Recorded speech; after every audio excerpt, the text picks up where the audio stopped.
For over a decade, Ethan Liu lived in the periphery of the frame. As one of the industry's most dedicated stunt performers, he was the ghost who made others look like legends. He shared his life, his craft, and his unwavering loyalty with his best friend, Ryan Zhao, only to discover that Ryan had spent years quietly taking credit for Ethan's ideas, experience, and hard-earned work to build a career built on deception. Betrayed but not broken, Ethan chose not to seek revenge. Instead, he walked away from the shadows and pursued the acting career he had nearly convinced himself was impossible. That decision changed his life. Nearly 3 years have passed since Ethan first crossed paths with Adrian Shen, one of the world's most celebrated actors. What began as a chance meeting between two strangers soon evolved into one of the entertainment industry's most respected collaborations. Through demanding productions, relentless rehearsals, nationwide promotions, international schedules, and countless hours spent together both on and off set, Ethan transformed from an unknown newcomer into one of the industry's fastest rising stars. From the critically acclaimed Shadow Line to the record-breaking success of Beyond the Edge, every project brought them closer to the dreams they had each been chasing for years. As the years passed, Ethan and Adrian's trust in one another deepened with every role they shared. They became far more than dependable co-stars. They became each other's closest friend, constant support, and the one person they could always rely on. To everyone around them, their bond was unmistakable. To Ethan and Adrian, however, it was simply friendship. During those same years, Ryan Zhao quietly returned to work after stepping away from the spotlight. Although he remained a successful celebrity, the effortless momentum that had once carried his career had begun to fade. Behind the scenes, damaged professional relationships, growing frustration, and years of questionable decisions slowly eroded the trust he had built within the industry. The public saw little difference, but those working around him had begun to notice the cracks. Now, a few months have passed since Ethan and Adrian's latest success. Their performances have earned widespread acclaim, and winning the Outstanding On-Screen Partnership Award has firmly established them as one of the industry's most beloved acting duos.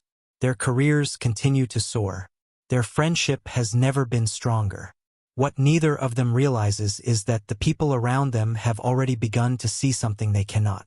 Sometimes the world recognizes your heart before you do. Welcome to the fiction-verse. If you love deep, immersive audio novels, please take a quick second to like this video, share it with a friend, and subscribe to the channel. Your support helps this independent universe grow. Now, put on your favorite headphones, dim the lights, and let today's journey begin. The recording studio for The Evening Lounge was a controlled storm of activity.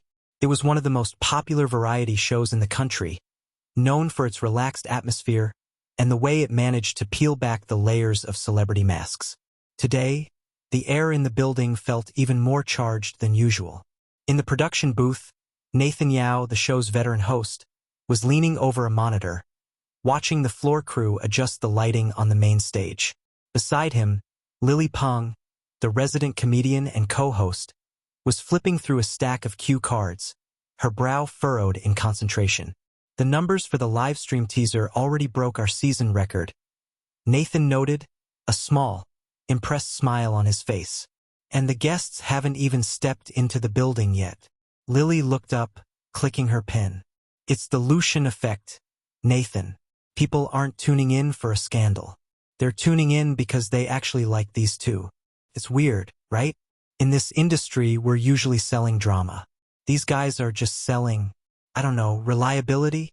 Nathan nodded slowly. Reliability is rare. That's why it's expensive. He tapped the glass of the booth. Look at the crew. They're usually complaining about overtime by now. Today, everyone's standing up a little straighter.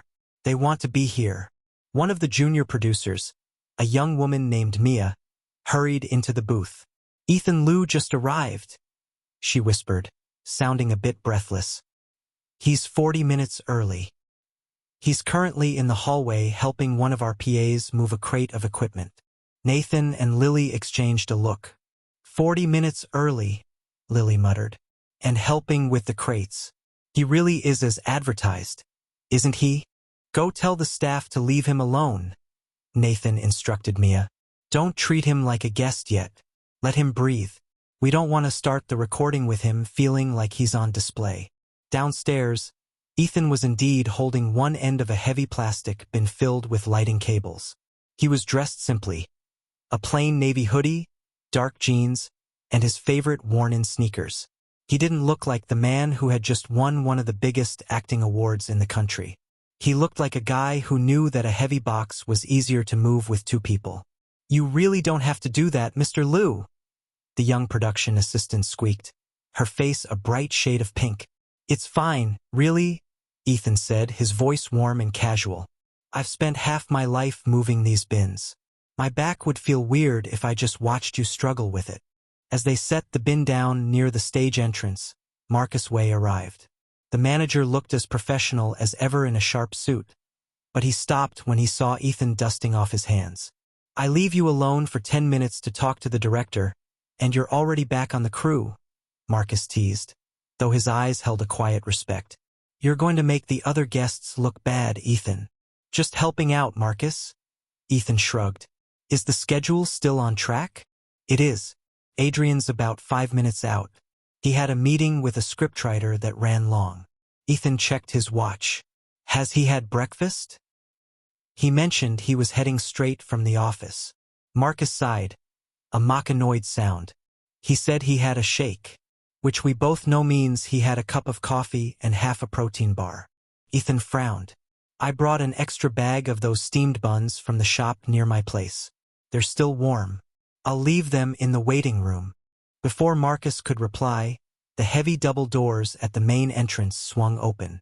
The shift in the room was instantaneous. The background noise dropped by half, and the staff instinctively straightened their posture. Adrian Shin walked in. Even in a simple black overcoat and a turtleneck, he carried an aura that was impossible to ignore.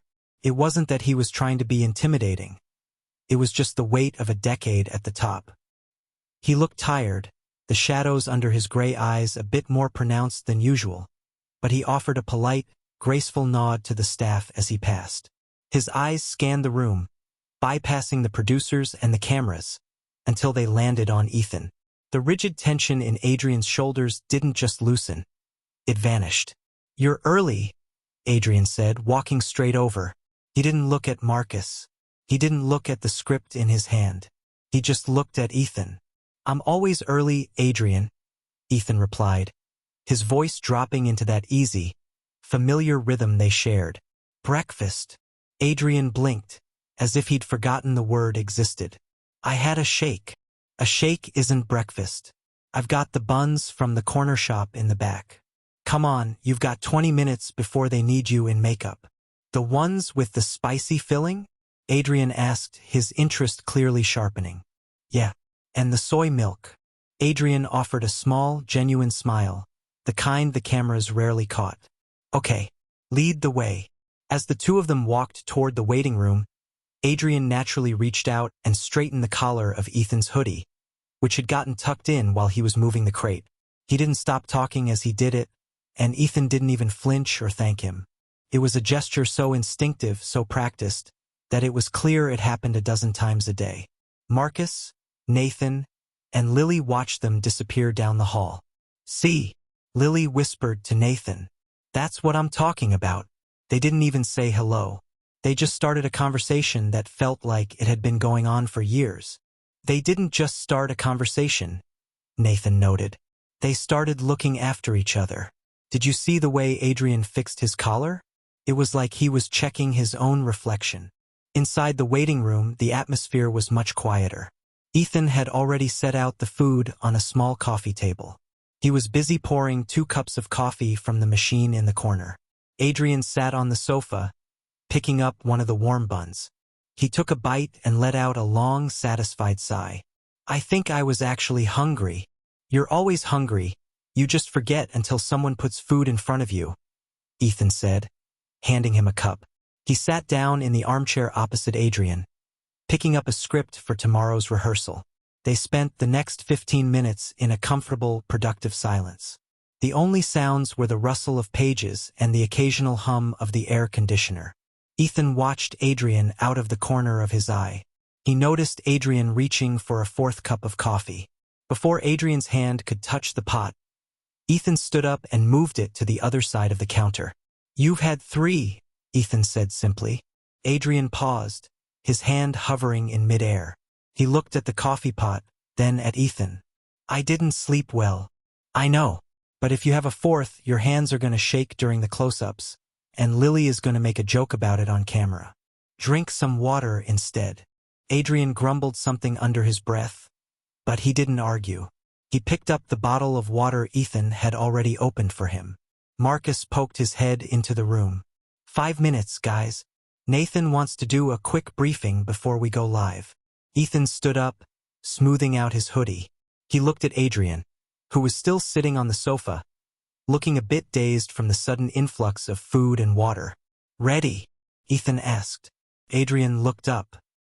He took a breath, his gray eyes clearing as he stepped back into his professional self. But before he stood, he reached out and gripped Ethan's wrist for a split second. A grounding touch. "Ready." As they walked out into the hallway to meet the hosts, Nathan Yao watched them approach. He saw the way they walked in perfect sync, their steps matching without effort. He saw the way Ethan naturally moved to the side to let Adrian walk through a narrow gap first. "You know," Nathan whispered to Lily as the floor manager began the countdown, "some people become close because they have to work together. And these two?" Lily asked. Nathan smiled, watching the 2 stars prepare to step onto the stage. "I think these 2 kept working together because they became close. There's a big difference." The lights on the stage began to glow a warm, inviting amber. The audience's chatter rose to a crescendo. "We're ready," the floor manager shouted. "Ethan, Adrian, on your marks." They stepped out into the light together. The show hadn't even started, but the story was already written in the way they stood side by side. The applause in the studio was thunderous, a genuine wave of sound that made the floorboards vibrate. Ethan and Adrian stepped onto the stage with practiced ease, but there was a distinct difference in how they carried themselves. Adrian moved with the effortless grace of a man who had been the center of attention since he was a teenager, shoulders back, a polite, distant smile that looked perfect from every angle. Ethan, on the other hand, walked with a steady, grounded energy, nodding respectfully to the audience, looking more like a guest who was happy to be invited than a star. "Welcome back to the lounge," Nathan Yao shouted over the noise, his voice booming with enthusiasm. "Today we're doing something a little special. We're talking about the bonds that actually hold this industry together. Please, everyone, welcome our guests." They took their seats on a long, comfortable sofa. Usually, guests were arranged in a specific hierarchy, but today, Ethan and Adrian naturally sat close enough that their shoulders almost brushed. The first part of the show involved 2 other celebrity pairs, longtime friends from a popular drama series and a veteran comedy duo. The conversation was light and funny, filled with rehearsed anecdotes and the kind of perfect stories that publicists loved. Ethan and Adrian listened politely, laughing at the right moments, but they didn't jump in to perform. They were just there. "All right," Lily Peng said, leaning forward with a mischievous glint in her eyes. "Let's move to our newest legendary duo. Ethan, Adrian, the internet has a lot of names for you too. The unit, the shared brain, the phoenix, and the star. How often do you actually see each other when the cameras aren't rolling?" Adrian looked at Ethan, silently offering him the first word. "Probably too often," Ethan joked, his voice casual. "I think Marcus and Sophia have given up on trying to schedule us separately. It's easier to just assume where one is, the other isn't far behind." The audience laughed. "And who usually messages first?" Lily pressed. "Who's the one keeping the conversation going?" "Whoever finishes work first," Adrian answered immediately. "If I'm on a night shoot and Ethan wraps at 6, I'll have 4 messages waiting for me by the time I get to the trailer. Usually about whether I've had water or if I remembered my jacket." "It's practical," Ethan defended himself, smiling. "Adrian has a habit of leaving his belongings in different time zones." "It's true," Adrian admitted, looking at the audience. "I once left a pair of boots in a hotel in Prague. Ethan found them before I even realized they were gone. The interview continued with simple, practical questions. The hosts were looking for star answers, but Ethan and Adrian kept giving human ones. They didn't talk about expensive parties or exclusive clubs. They talked about the best time to avoid traffic near the studio and the specific brand of instant coffee they both liked. "Let's play a game," Nathan announced, signaling to the assistants. "The friendship quiz. We've given you both white bars. I'm going to ask a question about your partner. You write the answer and we see if they match." The audience cheered. This was a variety show staple, but with these two, the energy felt different. "Question 1, Nathan said. Who is more likely to overwork and forget to go home?" Both Ethan and Adrian started writing before Nathan even finished the sentence. They flipped their boards simultaneously. Adrian's board said, "Ethan." Ethan's board said, "Adrian." The room burst into laughter. Wait, Lily cried, pointing at the boards. "You both picked each other." "Why?" "Because Adrian thinks a 12-hour shift is a light morning," Ethan said, looking at Adrian with an arched eyebrow. "And Ethan thinks a sprained ankle is something you can walk off during a 5-minute break," Adrian countered. "Touché," Ethan muttered. "Question 2, Nathan continued. Who is harder to wake up in the morning?" Again, the boards flipped instantly. Ethan's board, "Adrian, needs 3 alarms." Adrian's board, "Me." "Is it really that bad, Adrian?" Lily asked. "I'm not a morning person," Adrian sighed. "Ethan usually has to call me 10 minutes before my alarm goes off just to make sure I'm actually conscious. He's basically my human snooze button. I just don't like being the only one at the table read," Ethan added. The quiz went on for 20 minutes. What struck the production team wasn't just the fact that they got almost every answer right, it was the speed. Most celebrity pairs hesitated, trying to think of the funniest or most endearing answer. Ethan and Adrian didn't think at all. They just knew. During a short commercial break, the cameras were technically off, but the studio monitors were still live. The audience watched as Ethan reached over and adjusted Adrian's microphone wire, which had gotten twisted behind his chair. Adrian didn't stop talking to Nathan. He simply leaned forward slightly to give Ethan better access, his eyes never leaving the host's face. A few minutes later, Adrian noticed Ethan looking a bit squinty under the harsh stage lights. Without a word, Adrian signaled to a stagehand to adjust the overhead baffle. He didn't make a scene of it. He didn't interrupt the flow. He just saw a problem and fixed it. When the recording resumed for the final segment, the atmosphere in the studio had shifted. It was no longer about a superstar and a rising actor. It was about 2 people who were so comfortable in each other's presence that the rest of the world felt like background noise. "Final question for the night," Nathan said, his voice becoming a bit more serious. "In this industry, people come and go. Careers change, popularity fades. What's the biggest reason you two have stayed this close for all these years?" The audience went quiet, expecting a profound, poetic answer about art or destiny. Ethan thought for a moment. He looked at Adrian, then back at Nathan. "I never really had a reason not to," Ethan said simply. Adrian nodded, a soft, unshakable certainty in his expression. "Neither did I." There was a beat of silence before the audience erupted into one last, massive round of applause. It wasn't the answer anyone expected, but it was the one that felt the most like the truth. As the credits rolled and the stage lights began to dim, the guests started to head backstage. Nathan Yao stood by his desk, watching them go. "That was something else," the show's director said over the headset. "That felt less like a variety show and more like we were intruding on a private conversation." "Exactly," Nathan replied, gathering his notes. "They didn't perform for us, Mike. They just let us watch. And that's why the audience is going to be talking about this for months." Backstage, Ethan was already handing Adrian his coat. "Good job, star," Ethan said. "You too, Lou," Adrian replied. Sliding his arms into the sleeves Ethan held open for him. "Noodles? Noodles," Ethan agreed. They walked out of the studio still talking about the weather and the drive home, unaware that the audience had seen far more than either of them intended. The friendship special wasn't over yet. The producers had saved the final segment for a separate recording that would be released as an exclusive digital extra.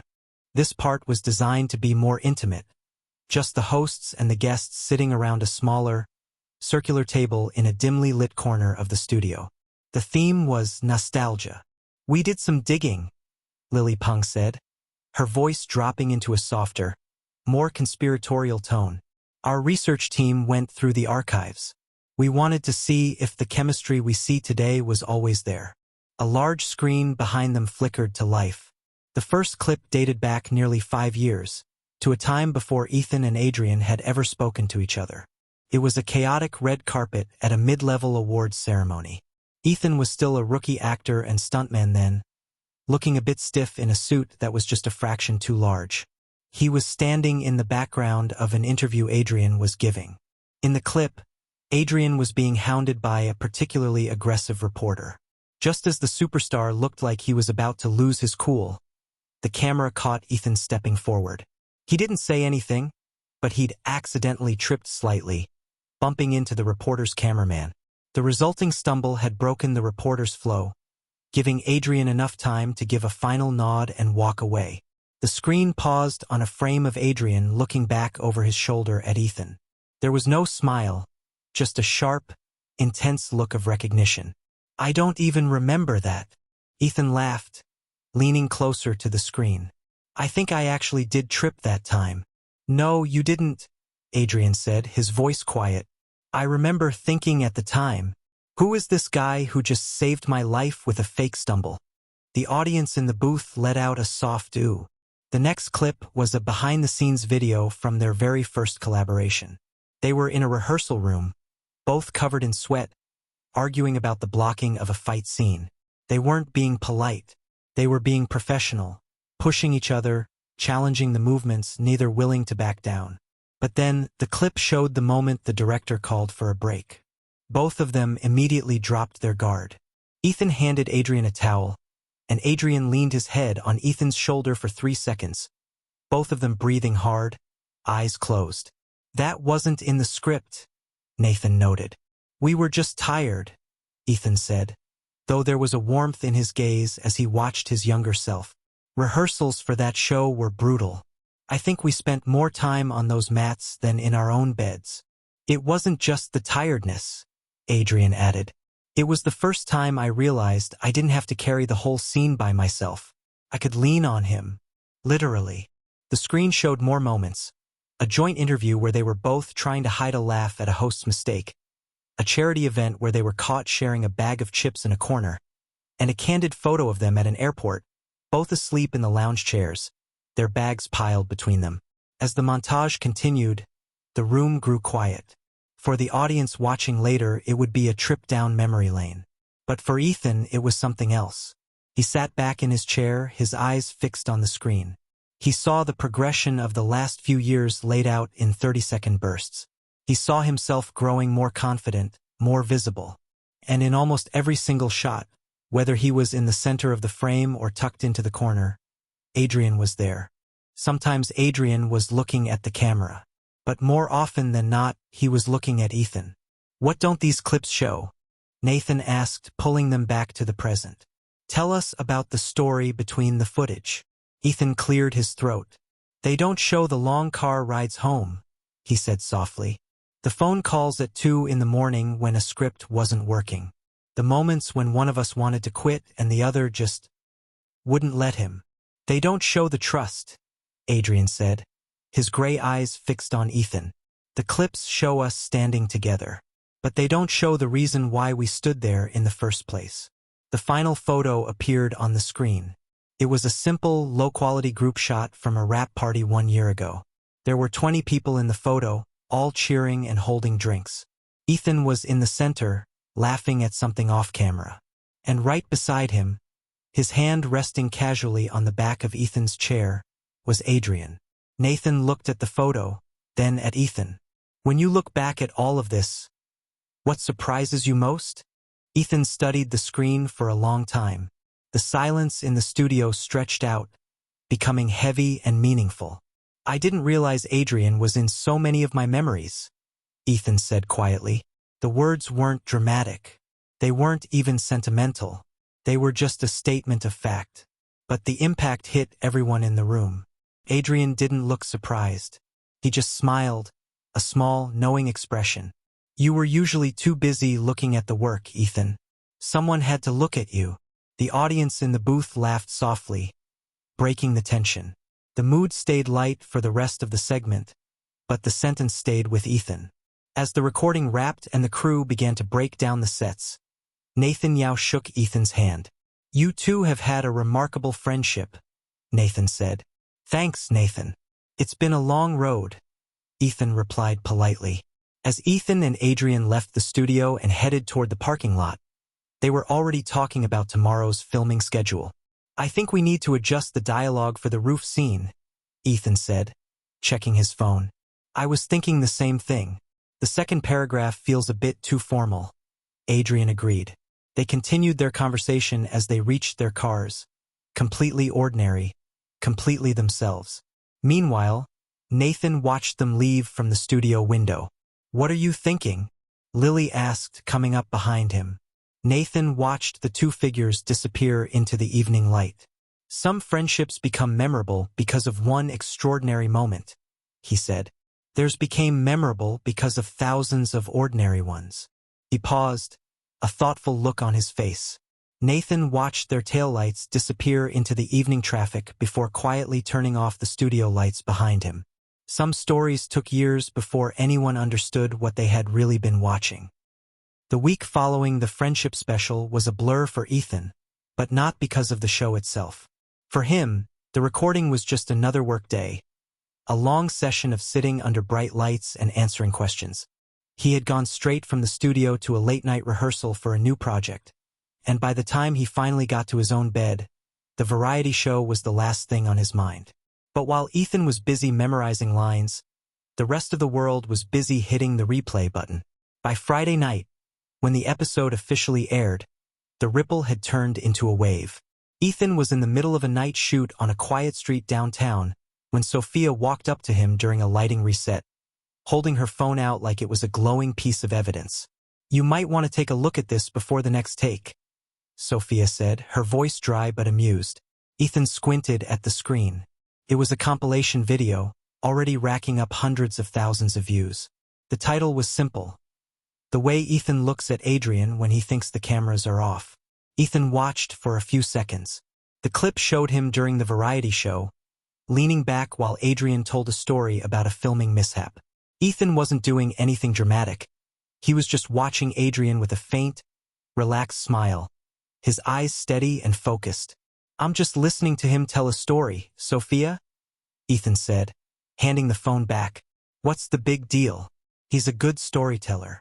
It's not just the story, Ethan, Sophia replied, tucking the phone into her jacket pocket. It's the fact that you look like you've heard it 100 times and you'd still sit through it 100 more. People like that, they're calling it authenticity. There are already 4 articles on major entertainment blogs talking about how rare it is to see a friendship this grounded in our industry. Ethan shook his head, a small, confused smile on his face. People have too much free time.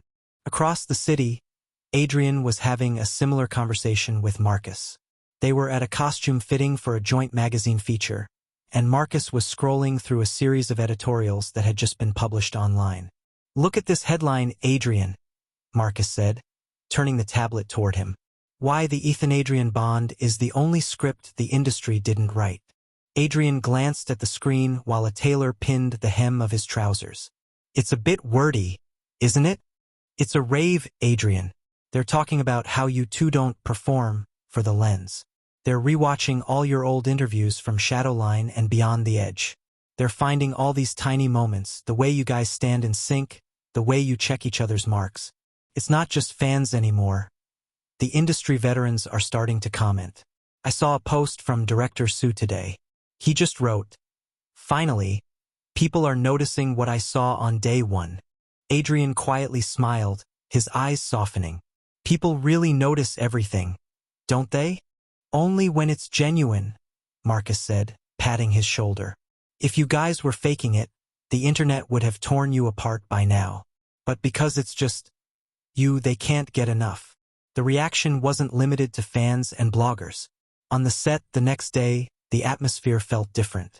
Ethan noticed a few of the veteran crew members, guys who usually only talked about the weather or the lunch menu, giving him a thumbs up or a knowing grin. "Nice show, Lou," one of the grips said as Ethan walked past. "My wife cried during that nostalgia segment. She said it reminded her of her best friend from high school." "Oh, thanks, Bill," Ethan said, feeling a bit flustered. "I'm glad she liked it." Even the younger actors on set seemed to be watching him differently. They weren't whispering about scandals. They were watching him and Adrian interact during breaks with a kind of quiet admiration. Late that evening, Ethan finally had a quiet moment in the back of a production van. He pulled out his phone and scrolled through one of the compilations Sophia had mentioned. He only watched about 30 seconds of it, a clip of him and Adrian laughing at something Noah had said. He saw the way they leaned toward each other, the way their shoulders matched, the way they seemed to share a private joke in the middle of a crowded room. "Were we really like that?" Ethan muttered to himself. Sophia, who was sitting in the front seat checking the next day's call sheet, didn't even look up. "You mean normal?"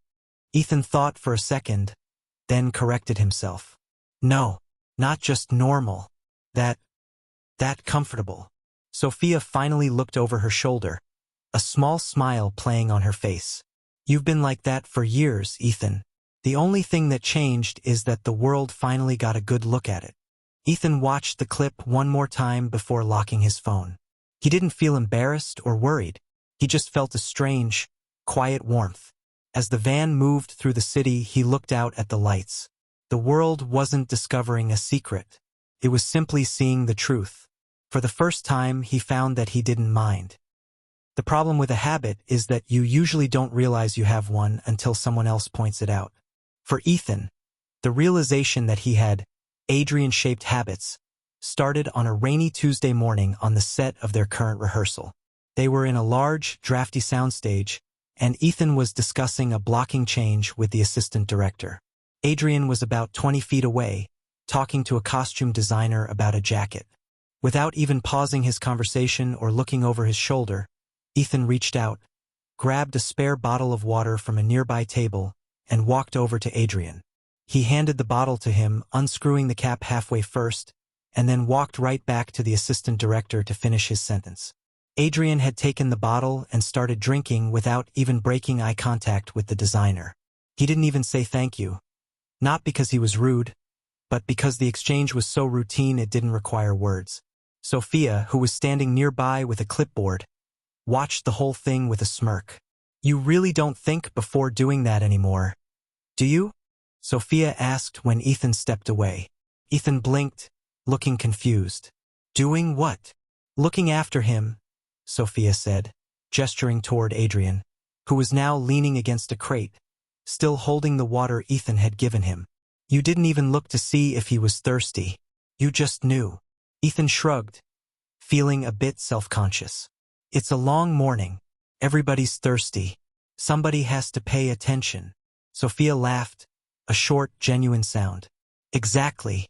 And on this set, that somebody is always you." Ethan tried to put the comment out of his mind, but as the day went on, it was like a veil had been lifted. He started noticing the same thing everywhere. During the lunch break, Ethan naturally gravitated toward the catering table. Without thinking, he picked up 2 napkins and a specific type of spicy dipping sauce that he knew Adrian liked but usually forgot to grab. When he sat down at their usual table, he set the sauce in front of Adrian's empty chair. A few minutes later, Adrian joined him. He sat down, saw the sauce, and immediately started dipping his dumplings into it. Marcus, who was sitting across from them, watched the exchange with a soft, knowing look. "You've memorized his lunch preferences better than your own script, Ethan," Marcus teased. Ethan looked down at his own plate, which was mostly plain rice. "It's just sauce, Marcus. It was right there.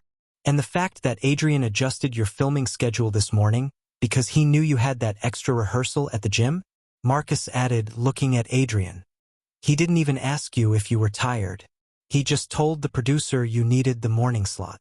Adrian looked up from his dumplings, his expression honest. It was easier for the production. If Ethan's tired, the take takes longer. We save time this way. Marcus just laughed, shaking his head. I don't even question it anymore. You two have basically become a package deal. I tried to book a solo interview for Ethan next week, and the reporter actually asked if they could get the duo instead. They don't even want you guys separately anymore. It wasn't just the managers, either. As Ethan moved through the set, he started hearing the same theme from everyone.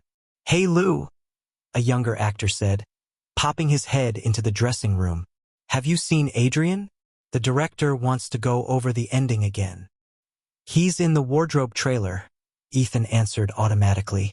The zipper on his boots was sticking. The actor nodded, not even looking surprised. Figured you'd know. Thanks. Later, while waiting for a lighting setup, Ethan overheard two members of the costume staff talking near the racks. I've never seen a lead actor arrive on set without checking where the other one is first, one whispered. Tell me about it, the other replied. If one of them is missing, you just find the other one and wait 30 seconds. They're like magnets. Ethan stood in the shadows of the soundstage, feeling a strange tightness in his chest. It was not a bad feeling, but it was a heavy one. He realized that the inseparable tag the fans had given them was not just internet hype. It was a reality that everyone who worked with them had accepted years ago. Driving home that night, the city was quiet, the rhythmic swish of the windshield wipers the only sound in the car. Ethan sat in the silence, replaying the day's conversations. Sophia, Marcus, the crew, the younger actors. Everybody talked as though his behavior, the way he looked after Adrian, the way he always knew where Adrian was, the way their lives were woven together, had been obvious for an eternity. He gripped the steering wheel a little tighter, a quiet thought echoing in his mind. Have I really always done that? He still didn't have an answer, but for the first time he had started asking the question. Ethan sat in his living room, the only light coming from the amber glow of a small desk lamp and the soft blue flicker of his phone. It was a rare evening off. No scripts to memorize, no early call times, just a vast, empty stretch of quiet. He had a cup of tea on the table beside him, steam curling into the air. He was supposed to be relaxing, but his mind kept circling back to the conversations from the past week. Magnetic, package deal, looking after him. Normally, Ethan stayed away from social media. He found the noise distracting, and he preferred to let the work speak for itself. But tonight, curiosity finally won. He opened a video sharing app and typed in two names, Ethan Adrian. The results were overwhelming. Page after page of compilation videos, fan-made edits, and deep-dive threads. He hesitated for a second, then pressed play on the top video. It was titled Moments You Missed Between the Lines. The video started with a clip from a press conference they'd done months ago.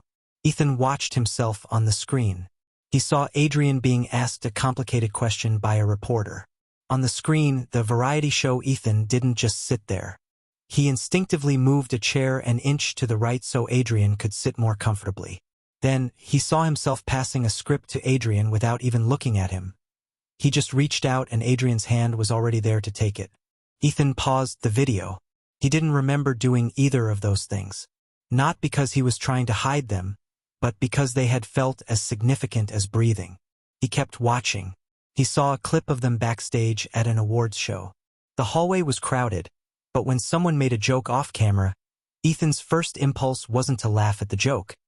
It was to look toward Adrian to see his reaction. And there, on the screen, was Adrian doing the exact same thing. Their eyes met for a split second. They both shared a small, private smile, and then they returned to the crowd. When did I do that? Ethan muttered, rewinding the clip. He watched it again. Then another. He saw himself handing Adrian a bottle of water during a grueling 12-hour rehearsal.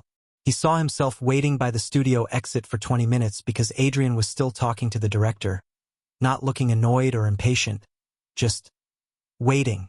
His phone buzzed on the table. It was Sophia calling to discuss the logistics for an upcoming promotional tour. Hey Sophia, Ethan said, his voice a bit thoughtful. You sound like you're in a tunnel, Ethan, Sophia noted. Everything okay? Yeah, just, I was watching some of those fan videos people keep talking about. Ethan paused. Do I really do those things that often? The chairs, the water, the waiting. Sophia was silent for a beat, and Ethan could almost hear her smiling on the other end. Ethan, you're asking me now? After 3 years. I never noticed, Ethan admitted. Most habits become invisible to the person who has them. Ethan, Sophia said, her tone turning a bit more serious. To you, it's just making sure the day runs smooth. But to everyone else, it looks like a person who has made someone else their priority. You don't do those things for anyone else on set, you know? Not the directors, not the co-stars. Just Adrian. I guess so, Ethan said softly. After the call ended, Ethan set his phone down. He didn't watch any more videos. He didn't need to. Now that the invisible had been named, his own memories were starting to surface. He remembered bringing Adrian coffee at 5 a.m. because he knew Adrian's assistant was running late. He remembered staying up until 2 a.m. to help Adrian run his lines for a role that Ethan wasn't even in. He remembered the feeling of relief he felt whenever he saw Adrian walk through the door of a studio, a feeling he'd always just labeled as professional comfort. But as he sat in the quiet of his apartment, looking out at the city skyline, he realized the labels were starting to fail him. He wasn't just a partner. He wasn't just a friend. He was someone who had quietly, instinctively built his entire routine around another person. He had been paying more attention to Adrian than he'd been paying to his own life.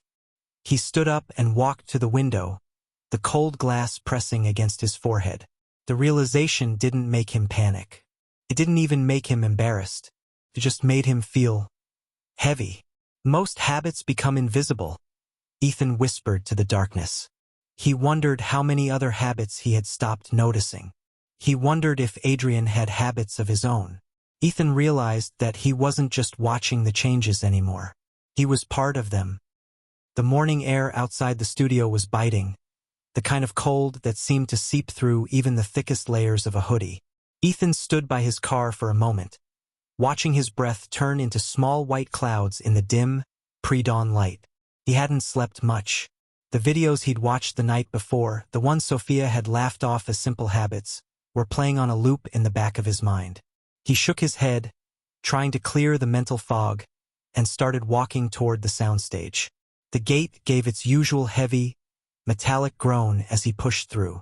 Inside, the studio was already waking up. The smell of floor wax and burnt coffee was the familiar greeting he'd known for years. A few crew members were dragging heavy cables across the floor, the sound echoing in the cavernous space. "Morning, Lou," a voice called out from the lighting rig. It was Mike, squinting down through a pair of goggles. "Morning, Mike," Ethan replied, offering a wave. "Need a hand with that baffle?" "Nah, I got it. But hey, saw you on the lounge last night. My daughter says you and Shin are basically the same person now. She's already got a poster of that stairs photo on her wall." Ethan felt that familiar heat behind his ears. "It's a big staircase, Mike. There's room for everyone." He kept walking, heading toward the production office to check the day's revised schedule. His mind was focused on work, or at least he was trying to force it to be. He told himself that today would be a normal day. No analyzing, no overthinking, no looking for patterns that weren't there. But the moment he stepped through the door of the soundstage, it happened. Without a single conscious thought, without even looking at his clipboard, Ethan's eyes swept the room. He didn't look at the monitors. He didn't look at the director's chair. He didn't even look at the coffee station. His eyes moved across the crowded space, bypassing 30 people, until they landed on a familiar figure over by the wardrobe racks. Adrian was standing there, his back to the door, gesturing with a script while a stylist adjusted his turtleneck. Only after Ethan saw him did he feel his own posture relax. Only after he confirmed Adrian was there did he finally look down at his schedule. He froze. He stayed standing by the door for a fraction of a second too long, his heart doing a strange, uneven thud against his ribs. He hadn't meant to do that. He hadn't decided to look. It was an instinct, a reflex as natural as checking his footing before a stunt. Ethan? He looked up to see Sophia walking toward him, looking a bit tired but alert. You're standing in the draft. Come on in, we've got a change to the afternoon block. Ethan cleared his throat and stepped forward, but his mind was elsewhere. Sorry, Sophia. Just thinking about the bridge scene. Don't think too hard. You'll give yourself a headache, Sophia joked, handing him a fresh sheet of paper. Adrian's already in his head today. He's been staring at that jacket for 10 minutes like it's a math problem. Ethan looked over at Adrian again. This time it was intentional. He watched as Adrian finally noticed him. Adrian's face changed instantly. The distant, focused look evaporated, replaced by a small, easy smile. Adrian gave a slight tilt of his head, a silent greeting that Ethan answered with a nod. Throughout the rest of the morning, Ethan couldn't stop noticing the little things he normally ignored. During the first rehearsal, when a prop gun didn't click correctly and everyone laughed, Ethan found himself looking toward Adrian before he reacted. Adrian was already grinning, and only then did Ethan smile. During lunch, he found himself holding a chair at their usual corner table. He hadn't realized he was doing it until he saw Adrian walking over, already heading straight for that specific spot. Have I always done this? Ethan wondered, his fingers gripping the back of the chair. Have I always looked for his reaction before my own? You okay, Lou? Adrian asked as he sat down, looking up at him with concern. You've been a bit quiet this morning, even for you. Just tired? Ethan lied, sliding into the seat beside him. The cold is hitting me today. Adrian reached out and briefly touched Ethan's forearm. A quick, grounding gesture. Eat something warm. I told Sophia to grab that spicy soup you like. Ethan looked at the container of soup that was already sitting there, steam rising from the lid. He hadn't asked for it. Adrian had just known. As they ate, talking casually about the day's takes, the noise of the studio seemed to fade into the background. Ethan watched the way Adrian spoke, the way he listened, the way he seemed to instinctively know when Ethan needed a break from the conversation. By the time filming wrapped for the afternoon, the patterns were no longer just on a screen. They were real. They were happening in every breath and every glance. Driving home, Ethan didn't turn on the radio. He sat in the silence of his car, the city lights blurring past. One question was spinning in his head, louder than all the others. It was a simple question, but it felt like it was changing the foundation of everything he knew. Have I always looked for him first? He looked at his reflection in the rearview mirror. He saw a man who had spent 10 years learning how to stay safe, how to fall, and how to stay hidden. But as he pulled onto his street, Ethan realized that for all his training, he had never learned how to look away from the one person who actually saw him. The question didn't have an answer yet. But as Ethan stepped out of his car and looked up at the stars, he knew that the silence of his apartment was going to be a lot harder to handle tonight. The concept of a shared brain was something Noah Chen joked about at least 3 times a day. To the rest of the world, it was a funny tag for a viral video. But on the set of their new project, during a quiet rehearsal on a Wednesday afternoon, Ethan began to realize that the joke was actually a very accurate description of a very complicated reality. They were working on a scene in a small, reconstructed office set. It was a tense moment, a confrontation that relied entirely on what wasn't being said. Grace Chun was sitting in her chair, her eyes fixed on the small monitors, her finger tapping a restless beat on her knee. Let's run the dialogue, Grace said. No cameras yet. I just want to hear the rhythm. Ethan took his position behind the desk. Adrian stood by the door, his hand resting on the handle. They started the scene. It was 3 pages of heavy, weighted sentences. But as they moved through the lines, something strange happened. Ethan didn't feel like he was following a script. He felt like he was following a pulse. When Adrian paused, Ethan knew exactly how long that pause would last. He knew when to cut across Adrian's sentence and when to let the silence sit. He didn't have to look at the cues. He could feel the shift in the air whenever Adrian moved an inch to the left or shifted his weight. Halfway through the second page, Adrian missed a word, a tiny stumble over a technical term. In a normal rehearsal, they would have stopped.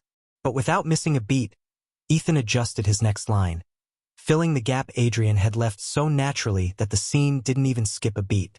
Adrian caught the change, his eyes flicking to Ethan's for a microsecond of gratitude, and then he leaned into the new rhythm. When they finished, the small office set was deathly quiet. Grace didn't say anything for nearly 10 seconds.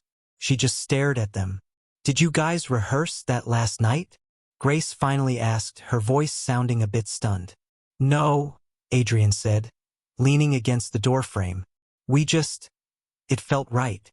It felt like you were reading each other's minds," Grace muttered, making a note on her script. "I've never seen a partnership find a groove that fast. Usually, it takes months to get that kind of sync. You two, you're like a high-speed connection." "We just trust each other, Grace," Ethan said, his voice a bit raspy. As the crew moved in to set up the lights, Noah Chien wandered over, holding 2 cups of coffee.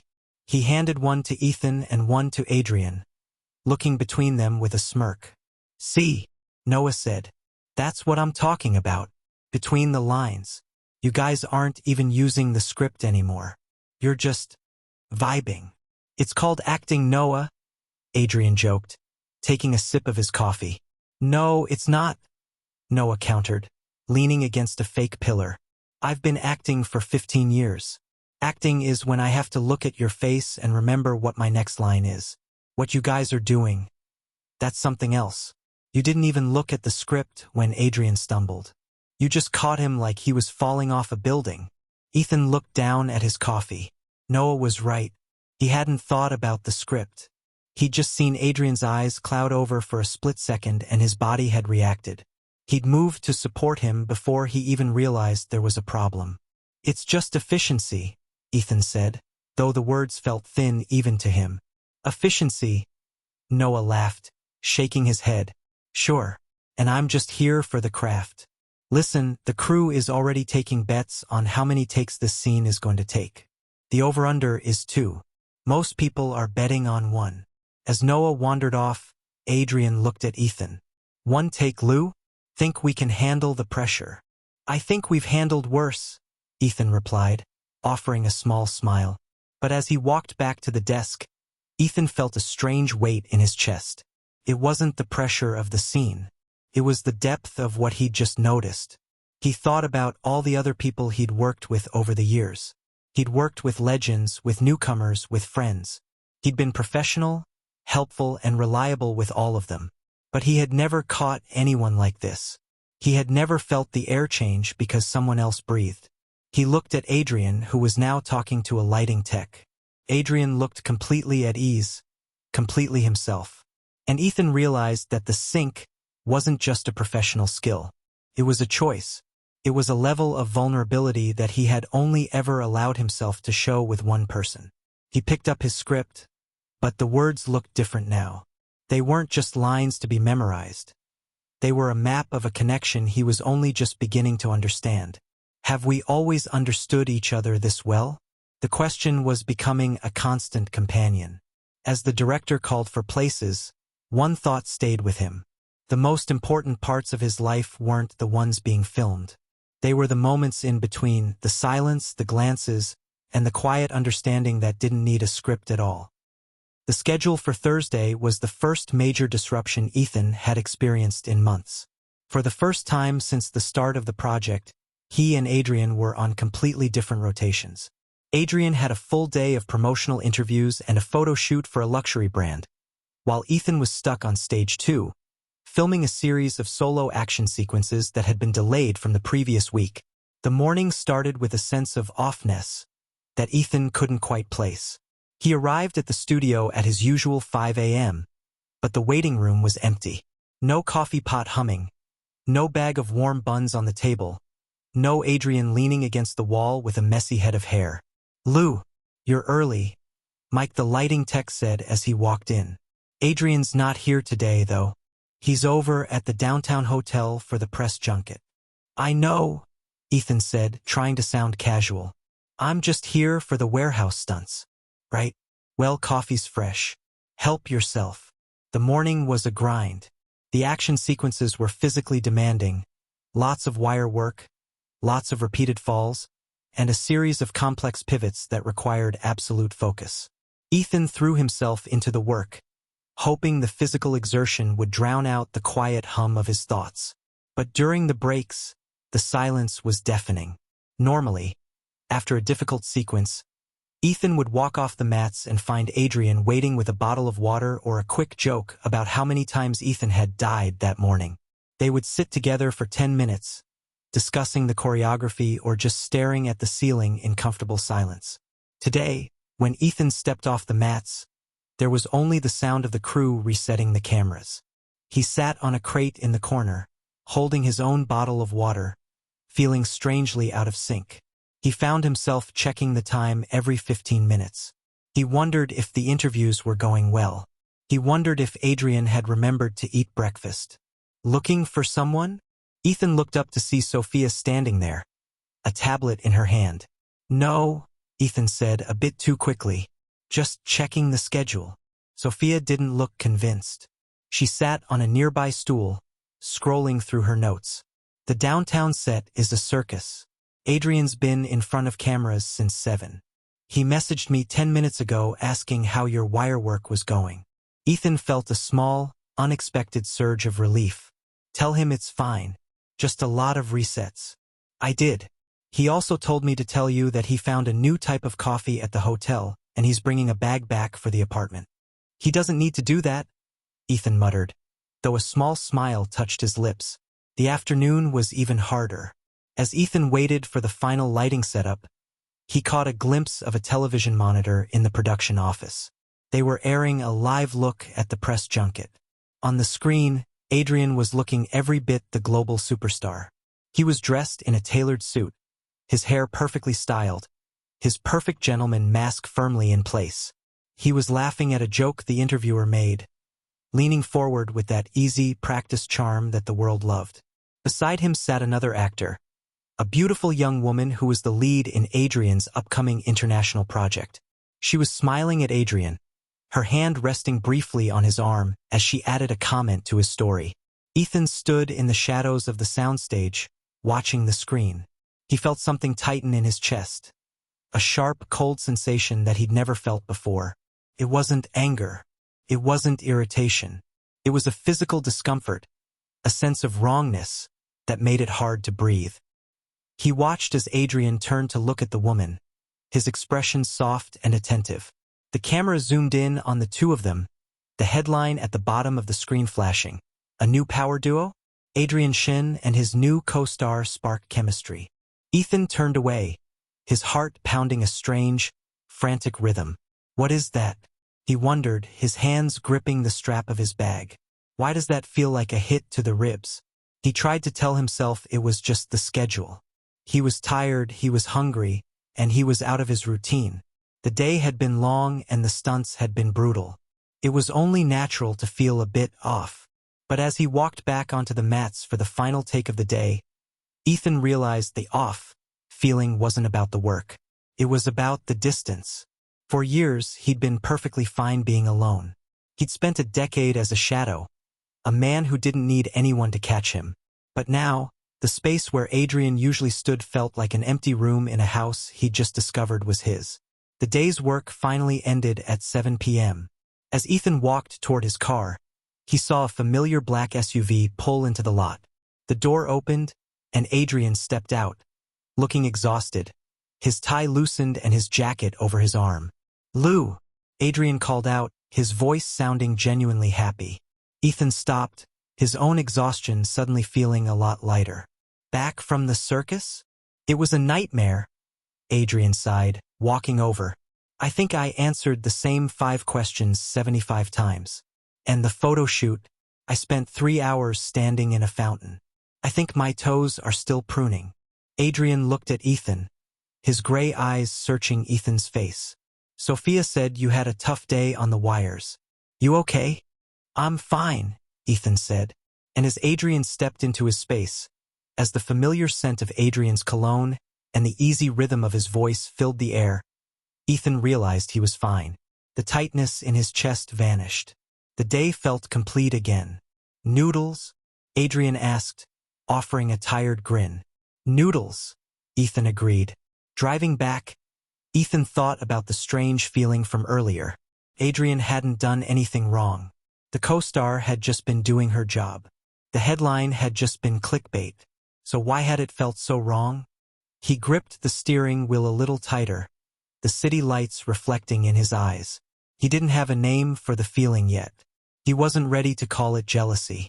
But as he followed the taillights of Adrian's car through the night, Ethan Liu realized that he had stopped being a shadow.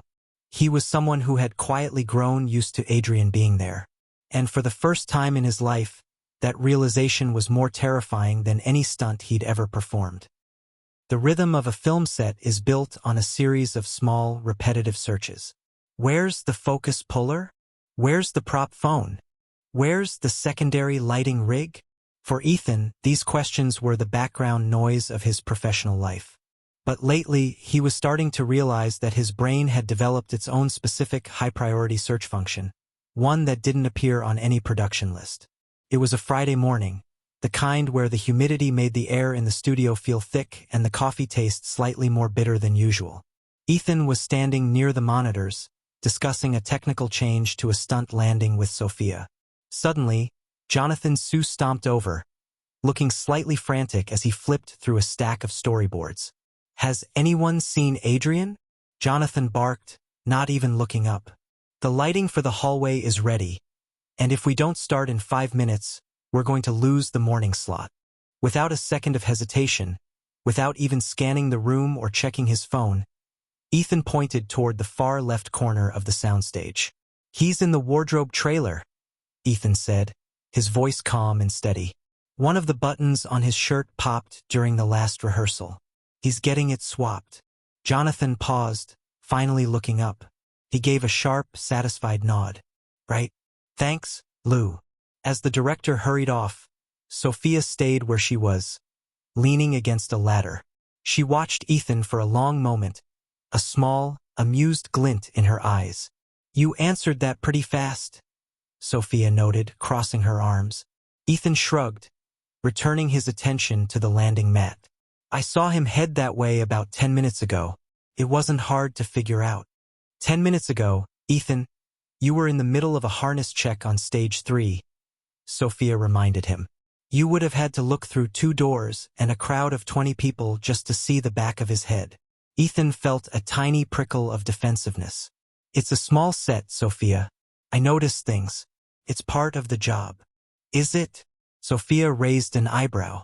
"Because earlier today when the script supervisor asked where the lead lighting tech was, you had no idea. And when the producer asked about the second unit director, you didn't even know he'd left for lunch." Sophia stepped a bit closer, her voice dropping.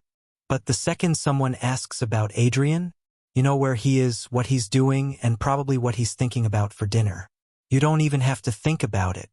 It's like you've got a dedicated GPS just for him." Ethan tried to laugh it off, but the comment stayed with him for the rest of the day.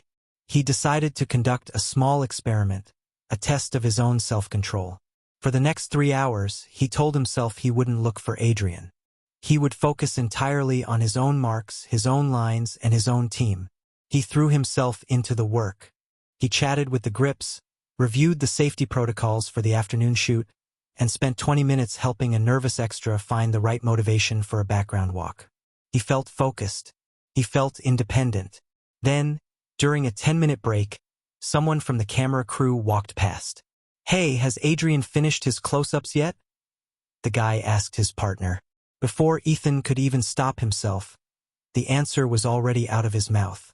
"Not yet. They had to reset the lighting for the eyeline. There'll be another 15 minutes.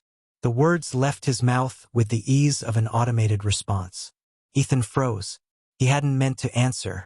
He hadn't even realized he knew that information. But somehow, even while he was busy with the extra and the grips, a part of his mind had stayed pinned to the other side of the stage. He had been tracking the progress of Adrian's scene without even being in the same room. He stood there for a moment, the plastic bottle of water in his hand feeling suddenly heavy. He realized that Sophia was right. He wasn't just noticing things. He was keeping a constant, subconscious watch. Adrian had become his point of reference, the landmark he used to navigate the chaos of the set. Near the end of the day, As the crew began to pack up, Ethan found himself waiting by the elevator. Jonathan joined him, looking unusually thoughtful. "You've always kept an eye on him, haven't you, Lou?" Jonathan asked quietly, staring at the closing doors. Ethan looked over, surprised by the directness of the question. "Have I?" Jonathan gave a small, weary smile. "I've been watching actors for 30 years. Most of them are looking for the light or the camera or their own reflection. But you, even when you aren't in the scene, your attention always drifts toward him." The elevator arrived with a soft ding.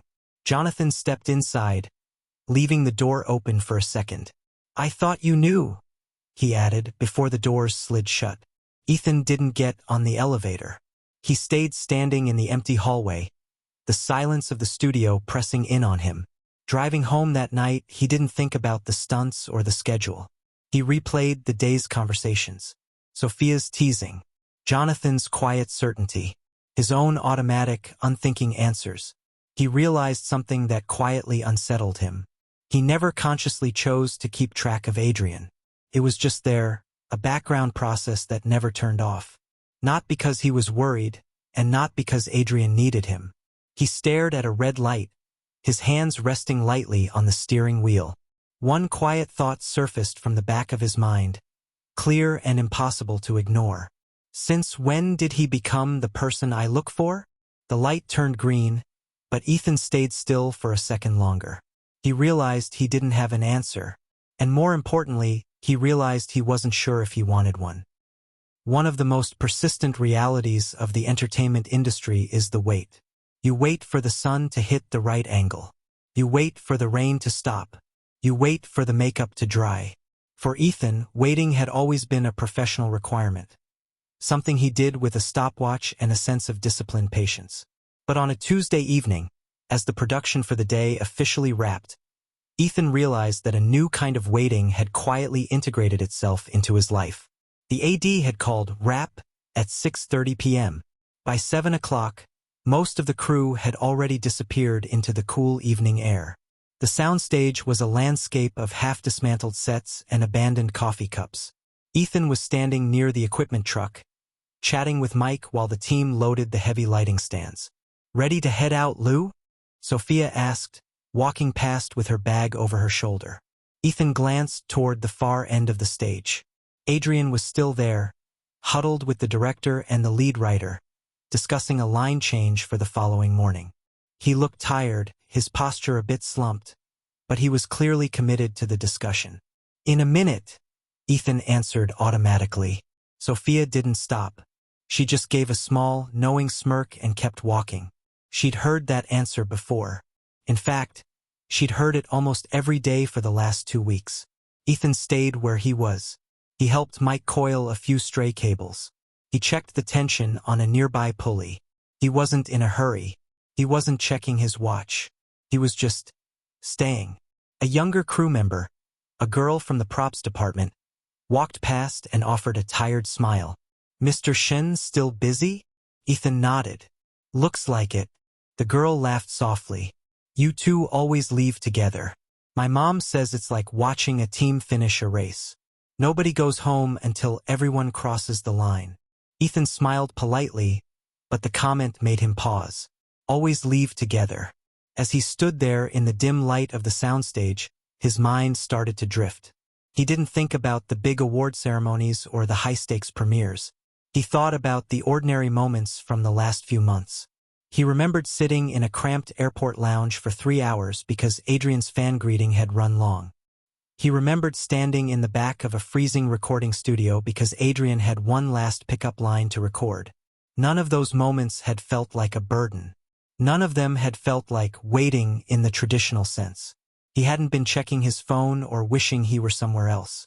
He had simply been there, providing a quiet, constant presence that he had always labeled as professional support. But as the minutes ticked by and the soundstage grew quieter, the label started to feel inadequate. He thought about the 10 years he'd spent as a stunt double. Back then, he would wrap his scenes and be out the door in 5 minutes. He had a life to get to, an apartment to clean, and a budget to manage. He didn't stay behind to watch the stars finish their work. He didn't wait for anyone. So why was he still here now? Why did the thought of leaving before Adrian finished feel like leaving a scene unfinished? Adrian finally broke away from the director and started walking toward the exit. He spotted Ethan and his entire face brightened. The exhaustion seemed to lift for a second, replaced by a look of genuine relief. "Sorry, Lou," Adrian said as he reached him, his voice sounding a bit raspy. "I didn't mean to keep you waiting. The rewrite for the bridge scene was more complicated than we thought." Ethan offered a small, easy smile. "It's fine. I was just helping Mike with the cables." They walked out to the parking lot together. The air was cool and smelled of damp pavement. The conversation was completely ordinary: what they were going to have for dinner, the call time for the morning, a joke Noah had made during lunch. Adrian seemed to relax into the rhythm of the walk, his steps matching Ethan's perfectly. Neither of them acknowledged the fact that Ethan had stayed behind for nearly an hour for no professional reason. They didn't need to. It had become part of their shared language. A quiet understanding that the day didn't truly end until they were both finished. That night, as Ethan sat on the edge of his bed, he couldn't stop thinking about the girl from Props. "You always leave together." He realized that for months, he had been unconsciously shaping his entire life around another person's schedule. Not because he had to, not because it was expected. He stayed because he simply never wanted Adrian to have to walk out of a quiet studio alone. He stayed because the day felt better when it ended with a shared walk and a familiar conversation. A question formed in the silence of his room, one that made his heart skip a beat. Why did I never think of it as waiting? He realized the answer was just beyond his reach, tucked away in a part of himself that he wasn't quite ready to explore. But as he turned off the light and settled into the quiet, Ethan Lou understood one thing for certain. For the first time, waiting didn't feel like lost time. Somehow, it had become one of the parts of his day he valued most. The questions during a promotional interview are usually as predictable as a script. How was the filming? What was the biggest challenge? What do you hope audiences take away from the story? After years of being the guy in the background, Ethan had become quite good at providing the proper answers, the ones that were professional, polite, and safe. But during a magazine interview on a Wednesday afternoon, Ethan found himself giving an answer that wasn't on the list. He was sitting in a high-end photography studio, the air smelling of the expensive catering and the lemon-scented cleaning fluid they used on the floors. The interviewer, a smart woman named Chloe, was leaning forward with a curious expression. "You've had an incredible year, Ethan," Chloe said, her pen poised over her notebook. "2 major hits, an acting award, and a reputation that's growing every day. When you look toward the next 5 years, what's the biggest goal for you?" Ethan leaned back in the plush chair, thinking for a moment. A year ago, his answer would have been simple: "I want to carry a solo lead role," or "I want to work with a legendary international director." This time, the answer came from somewhere else entirely. "I think my biggest goal is just to keep finding stories that feel real," Ethan said, his voice quiet but certain. "And I'd like to keep working with people I trust." Chloe smiled. "Like Adrian Shin?" "Exactly," Ethan said. The name left his mouth before he even thought to censor it. "We have a rhythm that's hard to find. When you find a partner like that, you don't just walk away from it. I'd work with him on every project if the stories were right." The answer was perfectly reasonable. It was a compliment to a colleague. It was a statement of professional respect. Chloe moved on to the next question, but Ethan felt a strange, lingering vibration in his chest. He realized then that he hadn't even considered any other names. He hadn't thought about the directors he'd admired for years, or the co-stars he'd enjoyed working with. His first and only thought had been Adrian. Later that afternoon, as they were heading back to the studio in Sophia's car, the manager casually mentioned the interview.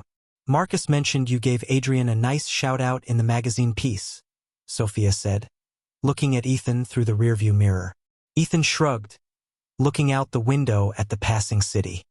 "He's the first person that came to mind." Felt like the honest answer. Sophia smiled, a small, knowing expression. "He usually is, isn't he? The first person you think of." Ethan didn't reply. He stayed focused on the city lights, but Sophia's words were echoing in his head. He usually is. That evening, Ethan was sitting at his kitchen table, reviewing a stack of 3 new scripts that Marcus had dropped off. One was a historical epic, one was a gritty crime thriller, and the third was a small-scale family drama. Normally, Ethan approached these scripts with a purely analytical eye. He looked at the character arc, the dialogue, and the physical requirements. But tonight, he caught himself doing something different. He'd reach a particularly emotional scene in the drama and think, Adrian would like the pacing of this. He'd read a description of a character in the thriller and think, this role would suit Adrian perfectly. I wonder if he's seen this script yet. He paused, the highlighter in his hand hovering over a line of dialogue. He realized that he wasn't just choosing projects for himself anymore.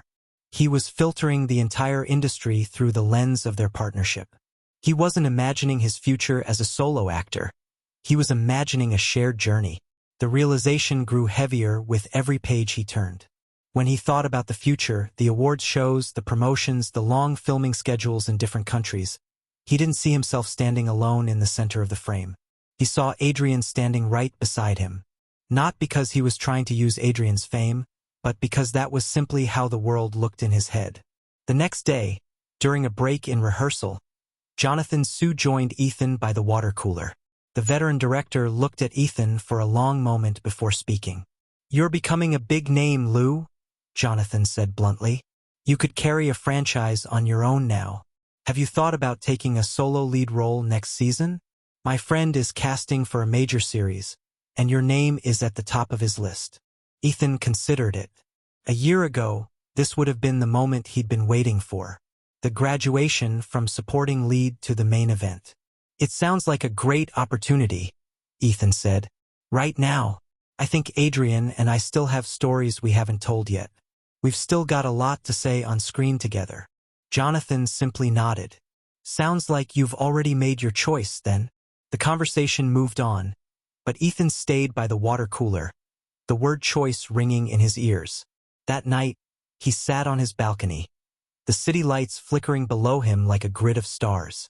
He thought about the interview, the scripts, and Jonathan's question.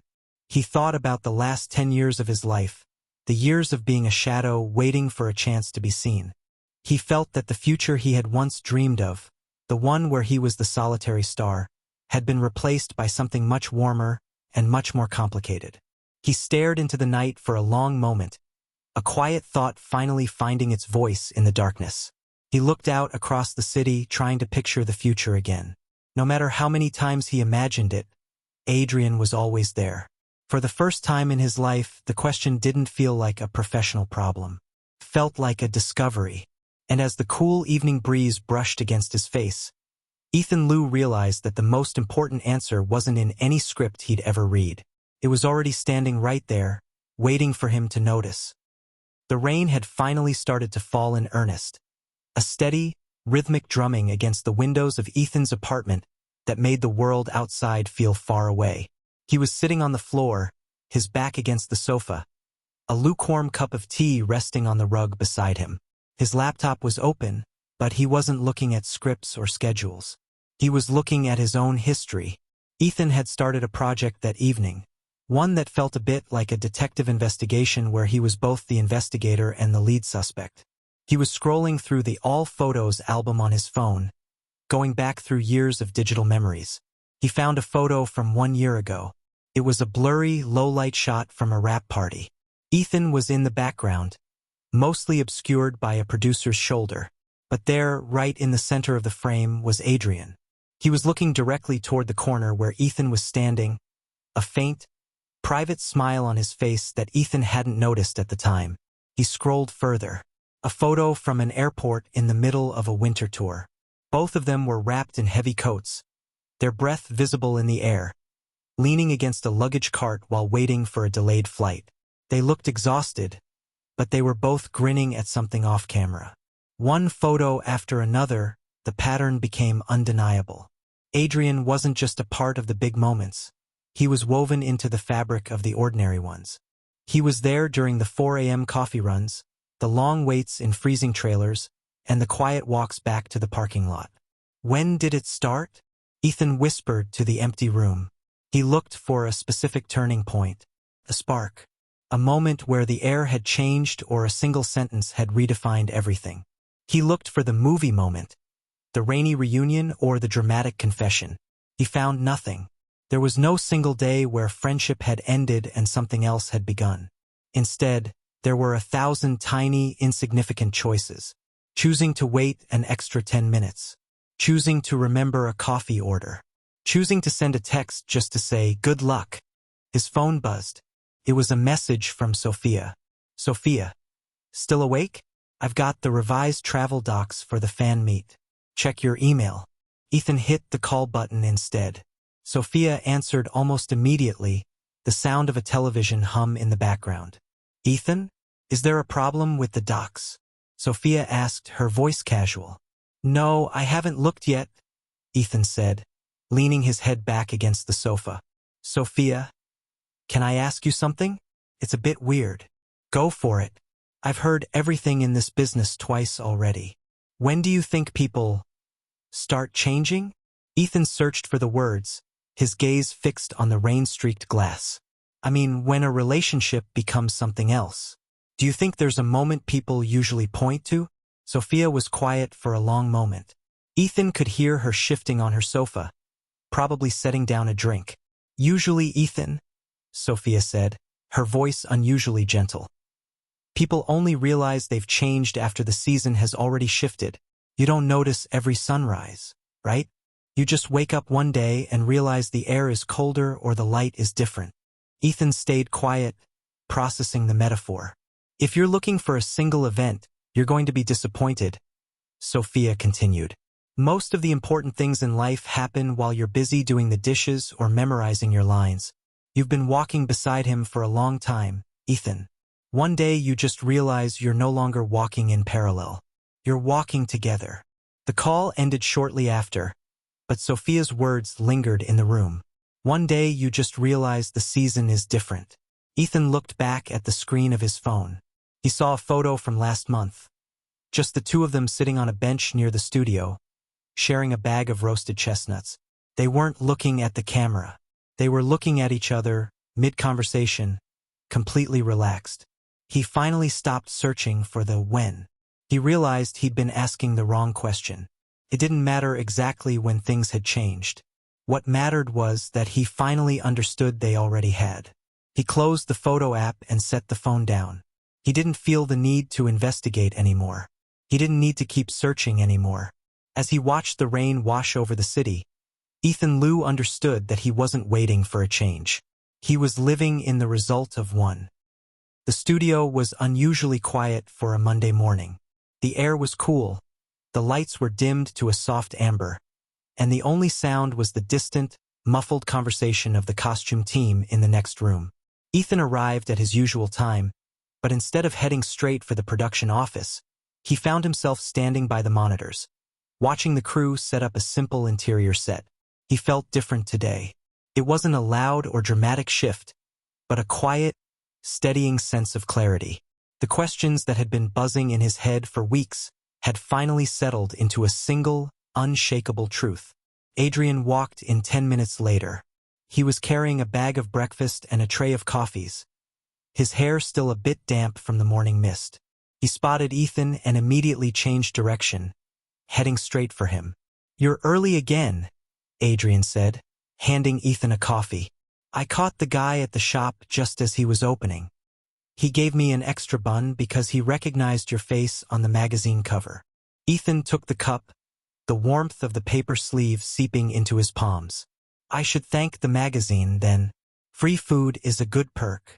Adrian smiled, that small, easy expression that always made Ethan's chest feel tight. "Eat while it's hot. Marcus says the director is going to push us through the first 3 scenes without a break." Ethan watched as Adrian moved around the set. He watched him greet the lighting techs by name, offer a supportive word to a nervous assistant, and meticulously check his own costume for any stray threads.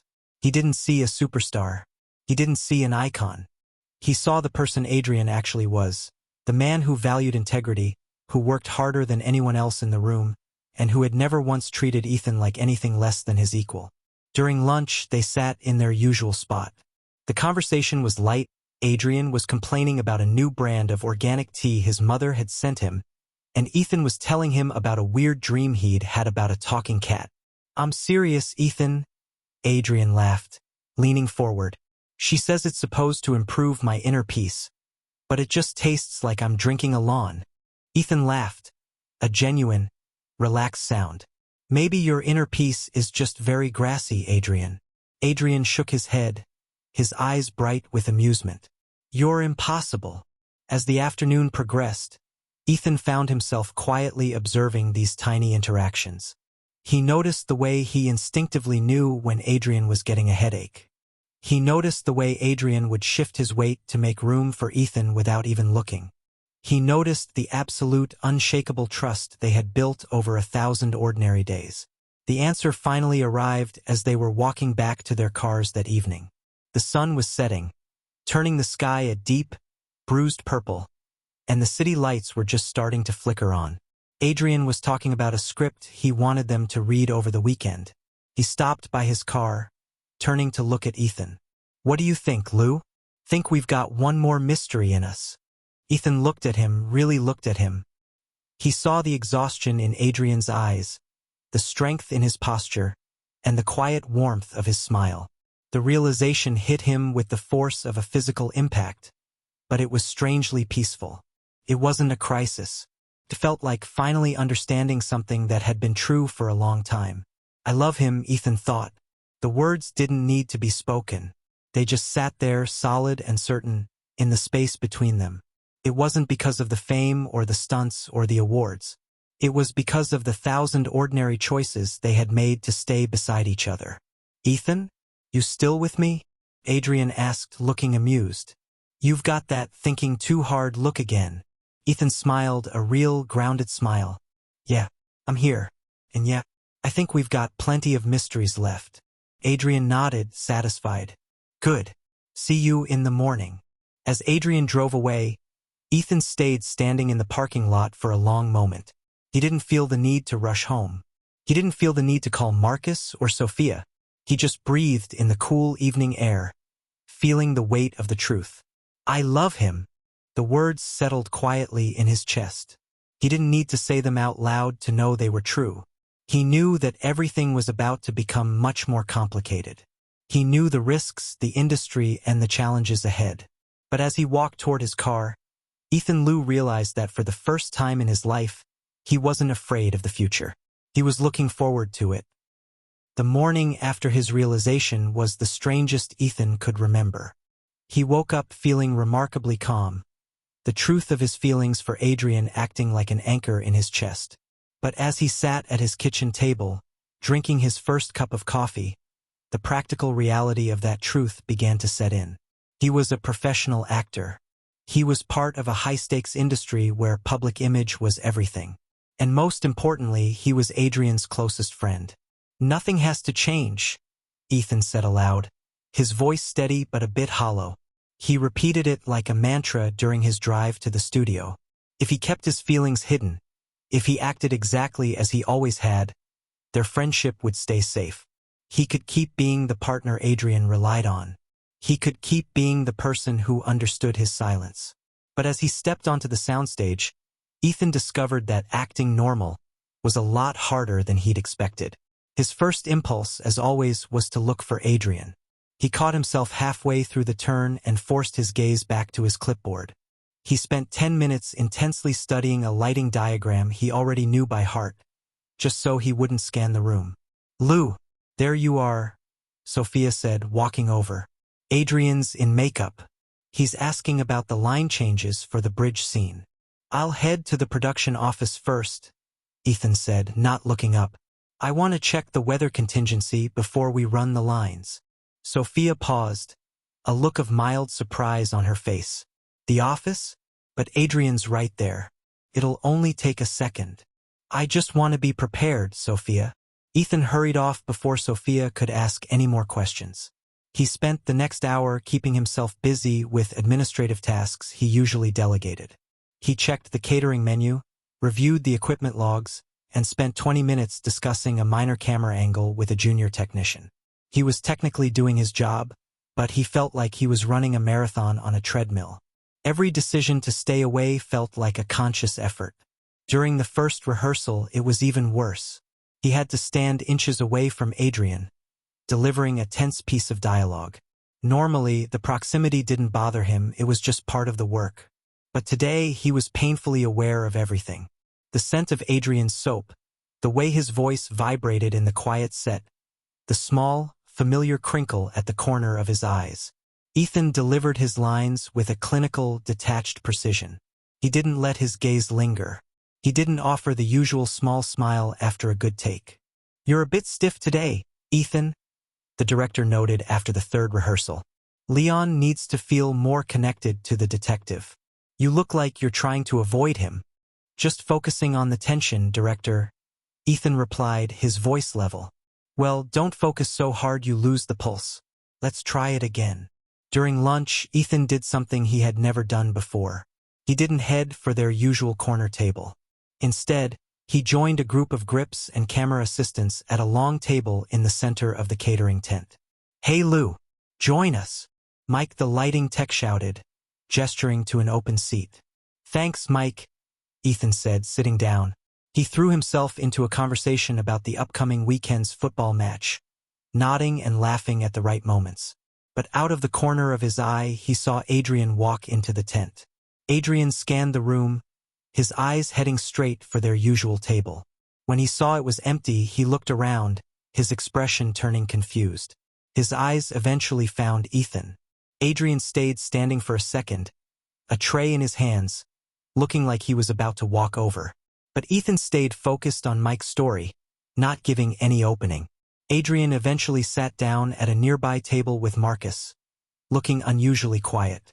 That evening, Ethan sat alone in his apartment, feeling a deep, crushing exhaustion. He had managed to keep his distance.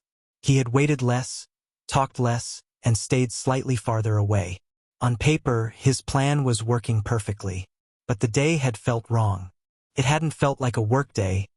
It had felt like a performance of a workday. Every interaction had been filtered through a layer of caution that made everything feel fake.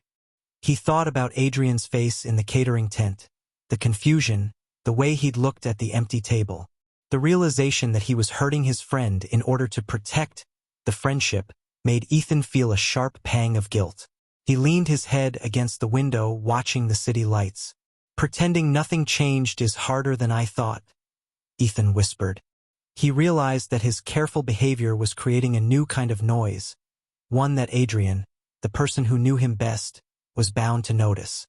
He was trying to save the relationship by withdrawing from it, and for the first time in his life, Ethan Liu didn't know if he was making the right choice.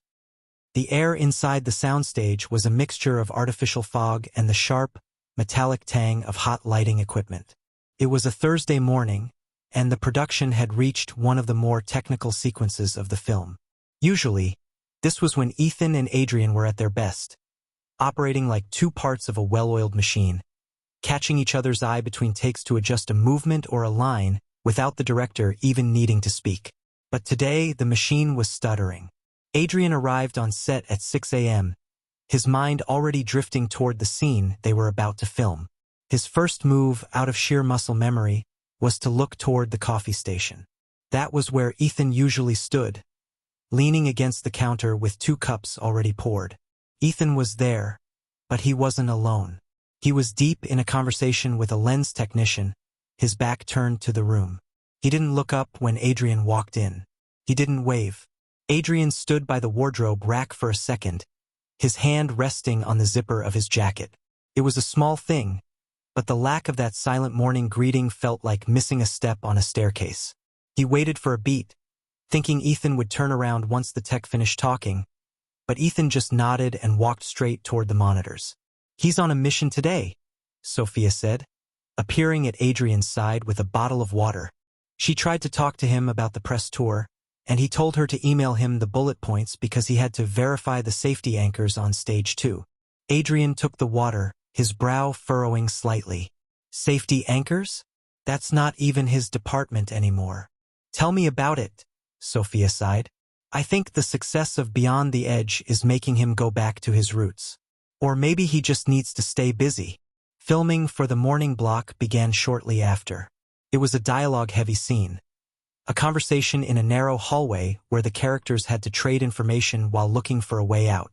In the past, Ethan would have spent the time between takes leaning against the wall with Adrian, whispering about the script or joking about how Noah's hair looked like a bird's nest today. Today, the moment Grace shouted, "Cut," Ethan stepped away. He didn't just move to his chair. He walked all the way to the other end of the set to talk to the script supervisor. When he came back for take 2, he was perfectly professional, his performance as Leon flawless. But as soon as the camera stopped rolling, the wall went back up. "Ethan," Adrian called out as they reset for the third take. Ethan stopped, his hand resting on the hallway prop. He didn't turn his whole body, he just looked over his shoulder. "Yeah. The line about the key. Do you think I should pause before I say it? Or just let it run into the next beat?" Normally, Ethan would have stepped closer. They would have hashed it out for 5 minutes, analyzing the character's motivation. "The script says it's a quick handover," Ethan said, his voice polite but distant. "Running it into the next beat probably keeps the tension higher. Whatever you think works best, star." Adrian blinked. Star? Ethan hadn't called him that in months. Not since they'd become real friends. It sounded like something a stranger would say. A polite title used to keep a distance. "Right?" Adrian murmured. "I'll try it that way." The rest of the day followed the same frustrating pattern. Ethan was everywhere and nowhere at the same time. He was helpful to the crew, diligent with his marks, and kind to the staff, but he was a ghost to Adrian. Later that afternoon, while they were waiting for a lighting rig to be moved, Adrian walked over to Ethan, who was sitting on a crate, staring intensely at a page of notes. "Hey," Adrian said, trying to keep his voice casual. "Marcus mentioned that new place opened up down the street. The one with the hand-pulled noodles. Want to grab an early dinner after we wrap?" Ethan didn't look up immediately. He finished writing a note before finally meeting Adrian's eyes. He offered a smile, the kind of smile Ethan used for reporters. It was warm, it was polite, and it was entirely opaque. "I'd love to, Adrian, but I promised Sophia I'd go over those contract revisions for the international project tonight. I've been putting them off all week." "Oh, right. The contracts," Adrian said, feeling a strange, hollow sensation in the pit of his stomach. "Yeah, those are important. No worries. Maybe next time," Ethan said, standing up. "I think Grace is ready for us." As Adrian watched Ethan walk back toward the set, he felt a prickle of unease that had nothing to do with the work. He had spent his whole career reading people. He knew when a director was lying, when a co-star was jealous, and when a producer was blowing smoke. He knew Ethan, or he thought he did. And right now, every fiber of his being was telling him that something had shifted. The air between them, which used to be so clear and easy, now felt thick with unsaid things. Something's different, Adrian thought, his hand tightening around his script. He didn't know what he had done. He didn't know if he had offended him, or if Ethan was just finally getting tired of the superstar baggage that came with their friendship. But for the first time in years, Adrian Shin felt like he was standing in the spotlight all by himself. And he hated it.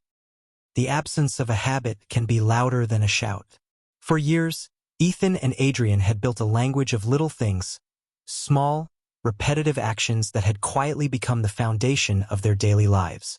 But as the week progressed, those little things began to vanish, leaving behind an empty space that felt larger with every passing hour. On Friday, the catering tent was particularly crowded. The crew was rushing to finish the week's work, and the energy was frantic. Adrian walked in, his eyes instinctively scanning the room for their corner table. He saw it. The table was there, but the chair beside Ethan wasn't empty. Instead of saving the spot, Ethan was sitting in the middle of a group of stunt performers, his tray balanced on his knees. He was laughing at a story Big Dave was telling, looking completely relaxed. There was a script sitting on the chair where Adrian usually sat, a clear signal that the seat was occupied by work, not a person.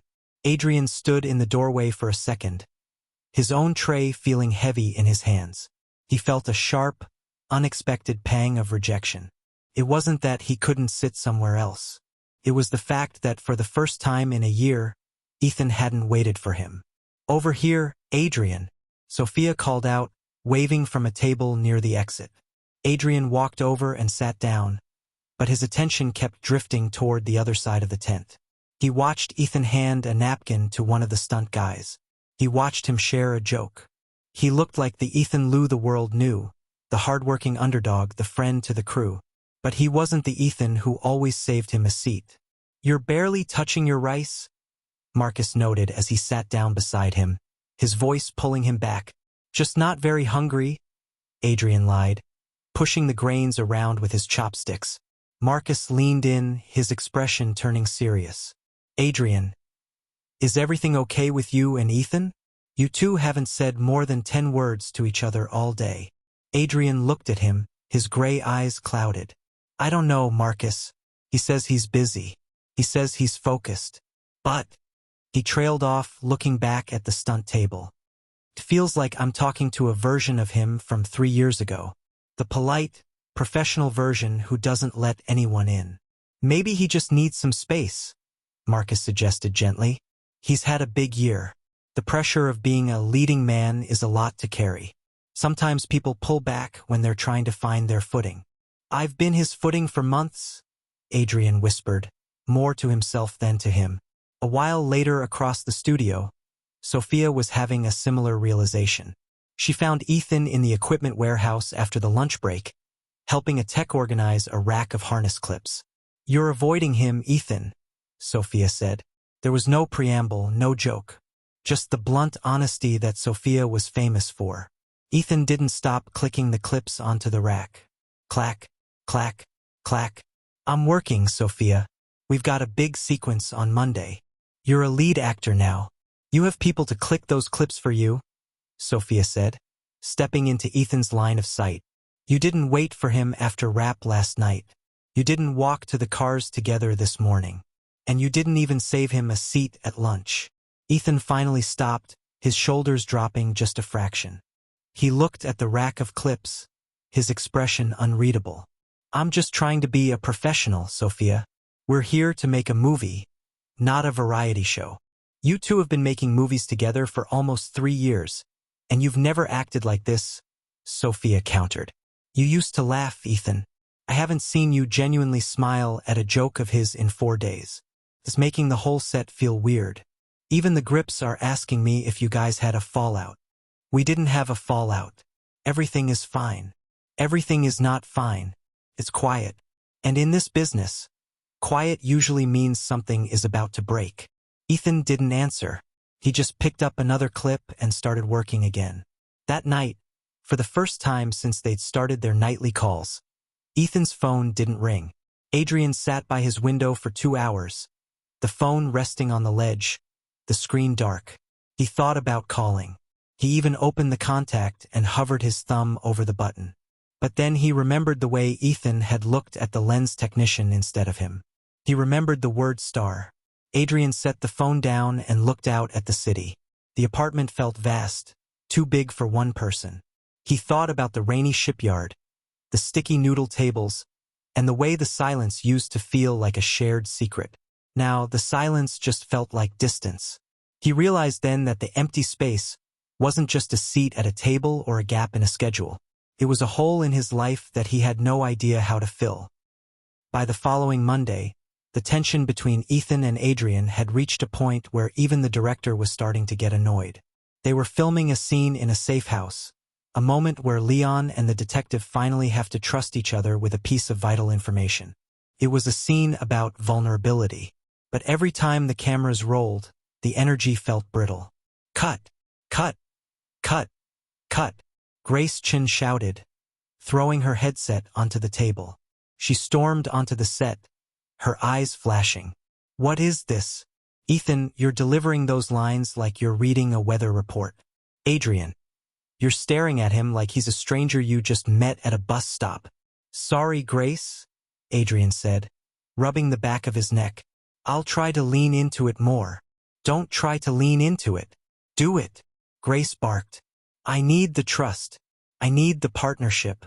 If you two can't find that spark again, The whole ending of this movie is gonna fall flat. Take 10 minutes. Go talk to each other. And don't come back until you remember why you like working together." The set went quiet as the director marched back to the monitors. Ethan and Adrian stood in the center of the fake living room, the dust motes dancing in the shafts of artificial light. Neither of them spoke for a long minute. "We should probably talk," Adrian said softly, his voice barely a whisper. Ethan looked at the floor, his jaw tight. "There's nothing to talk about, Adrian.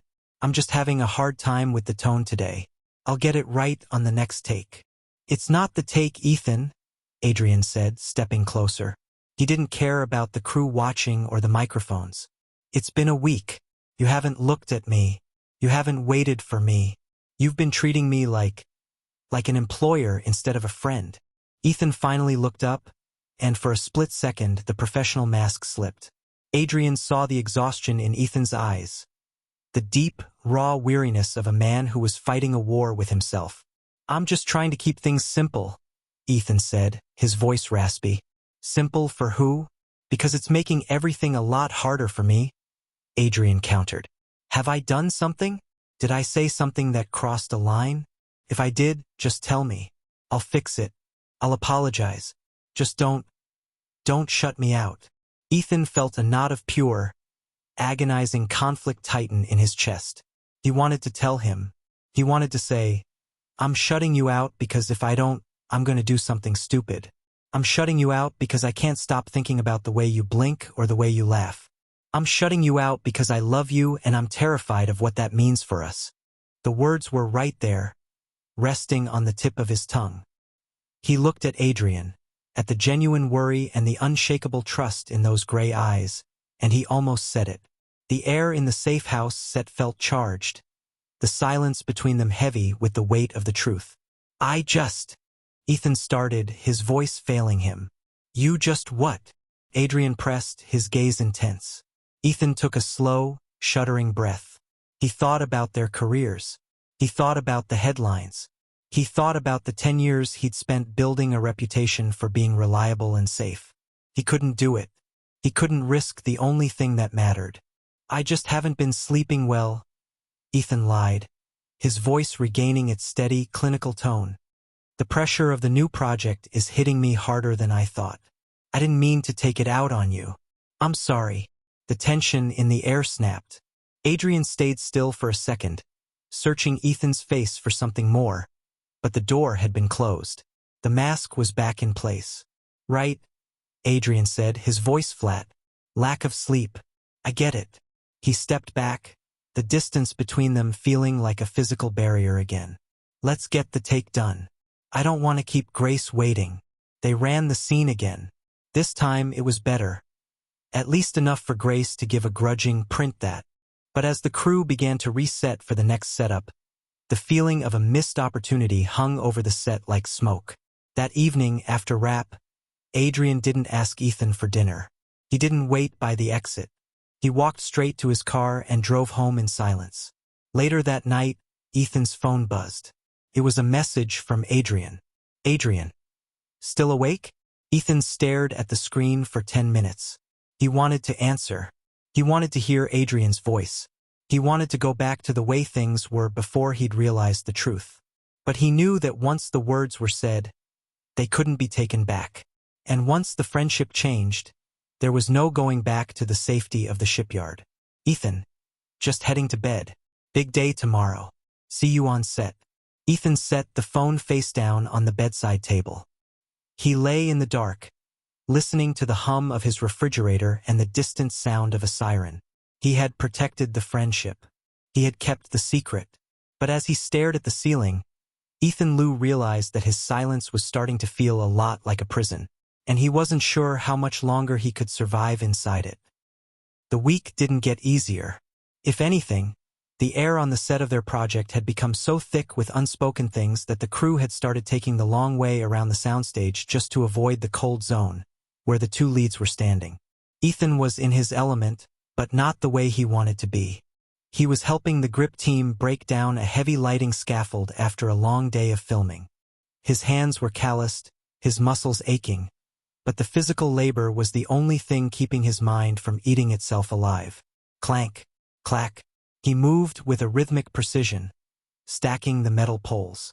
"You're going to wear yourself out, Lou," one of the older grips, a guy named Pete, said as he wiped sweat from his forehead. "We've got a whole team for this. You should be in your trailer getting off your feet." "I'm fine, Pete," Ethan said, his voice a bit rough. "I like the work. Helps me sleep." Pete looked toward the exit, where Adrian was standing by the craft services table, looking unusually small in his oversized coat. "You guys leaving separately again tonight?" Ethan didn't look up. "Yeah. We've both got a lot of prep for tomorrow. Right?" Pete muttered, not sounding convinced. "Well, don't stay too late. The silence in this place after the lights go out, it gets to you." Ethan stayed until the very last crate was loaded. He wanted the quiet. He wanted the emptiness. But as he stood in the middle of the darkened soundstage, his mind immediately went back to the safe house scene. He remembered the look in Adrian's eyes, the confusion, the hurt, the way he'd looked at Ethan like he was a stranger. He leaned against a fake brick wall, closing his eyes. He tried to imagine his life if he actually told Adrian the truth. He saw a version of the future where Adrian was uncomfortable, where the easy lunches at the shipyard were replaced by awkward silences and polite excuses, where Adrian eventually stopped calling, where the inseparable duo became two people who used to be close. The thought of losing Adrian entirely was a physical pain, sharper than any stunt injury he'd ever sustained. If I stay silent, Ethan thought, I keep him. I keep the work, I keep the friendship, I keep the person who knows me. But if I stay silent, am I already losing him? Across the city, Adrian was sitting by his window, staring at a half-finished cup of tea. The apartment was silent, no TV, no music, no script pages turning. He picked up his phone for the 10th time in an hour. He opened the message app, saw Ethan's last short reply, and felt his thumb hover over the keyboard. He wanted to say, "I miss you." He wanted to say, "What happened to us?" He wanted to say, "Why can't I stop thinking about you?" Instead, he put the phone face down. He felt like a bother.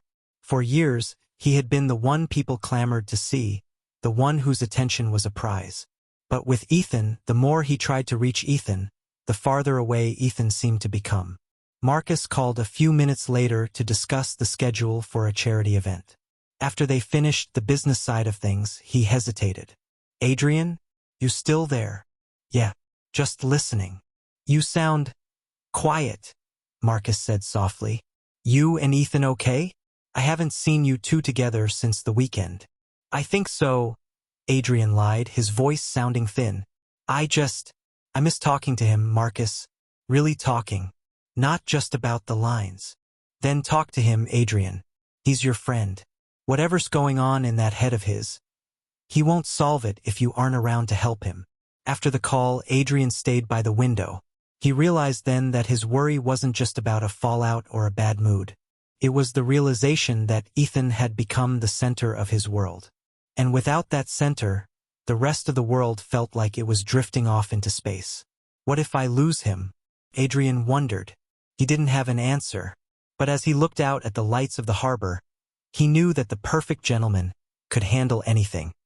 The paparazzi, the critics, the box office pressure.